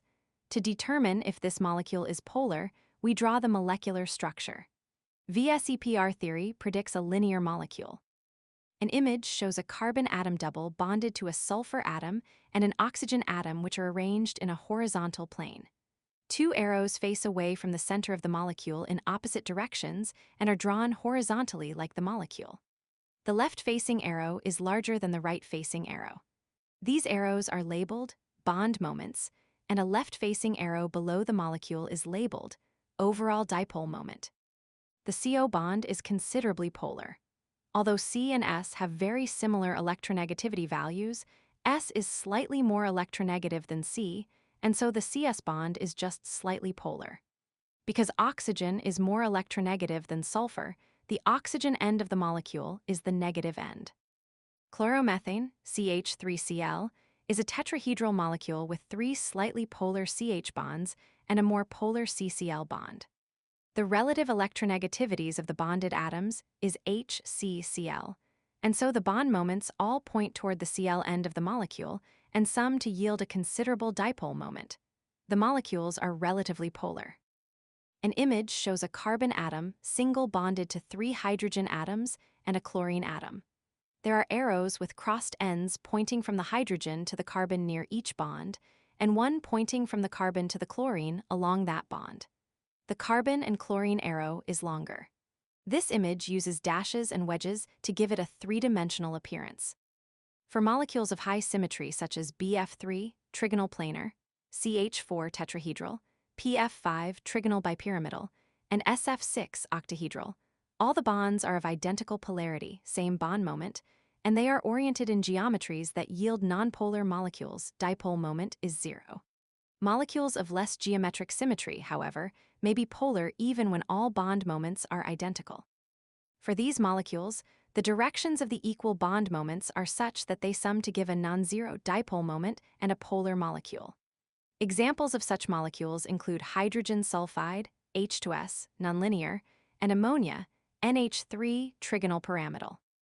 2 Lewis structures are shown. The left structure shows a sulfur atom with 2 lone pairs of electrons single bonded to 2 hydrogen atoms. Near the sulfur is a dipole symbol with a superscripted negative sign. Near each hydrogen is a dipole symbol with a superscripted positive sign. The right structure shows a nitrogen atom with 1 lone pair of electrons single bonded to 3 hydrogen atoms. Near the nitrogen is a dipole symbol with a superscripted negative sign. Near each hydrogen is a dipole symbol with a superscripted positive sign.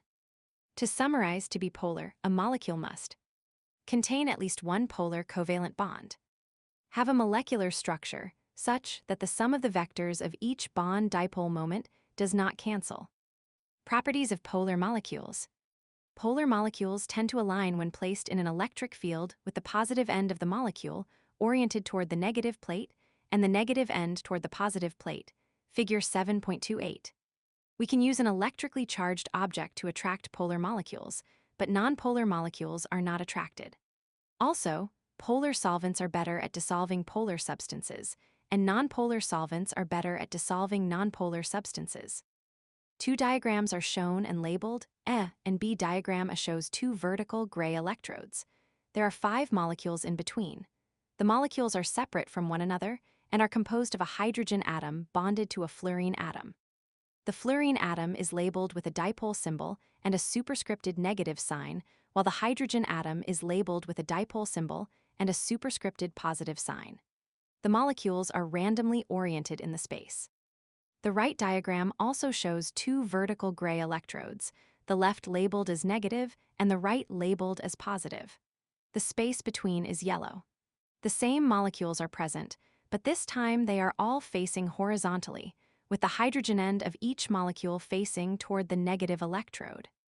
Figure 7.28. A. Molecules are always randomly distributed in the liquid state in the absence of an electric field.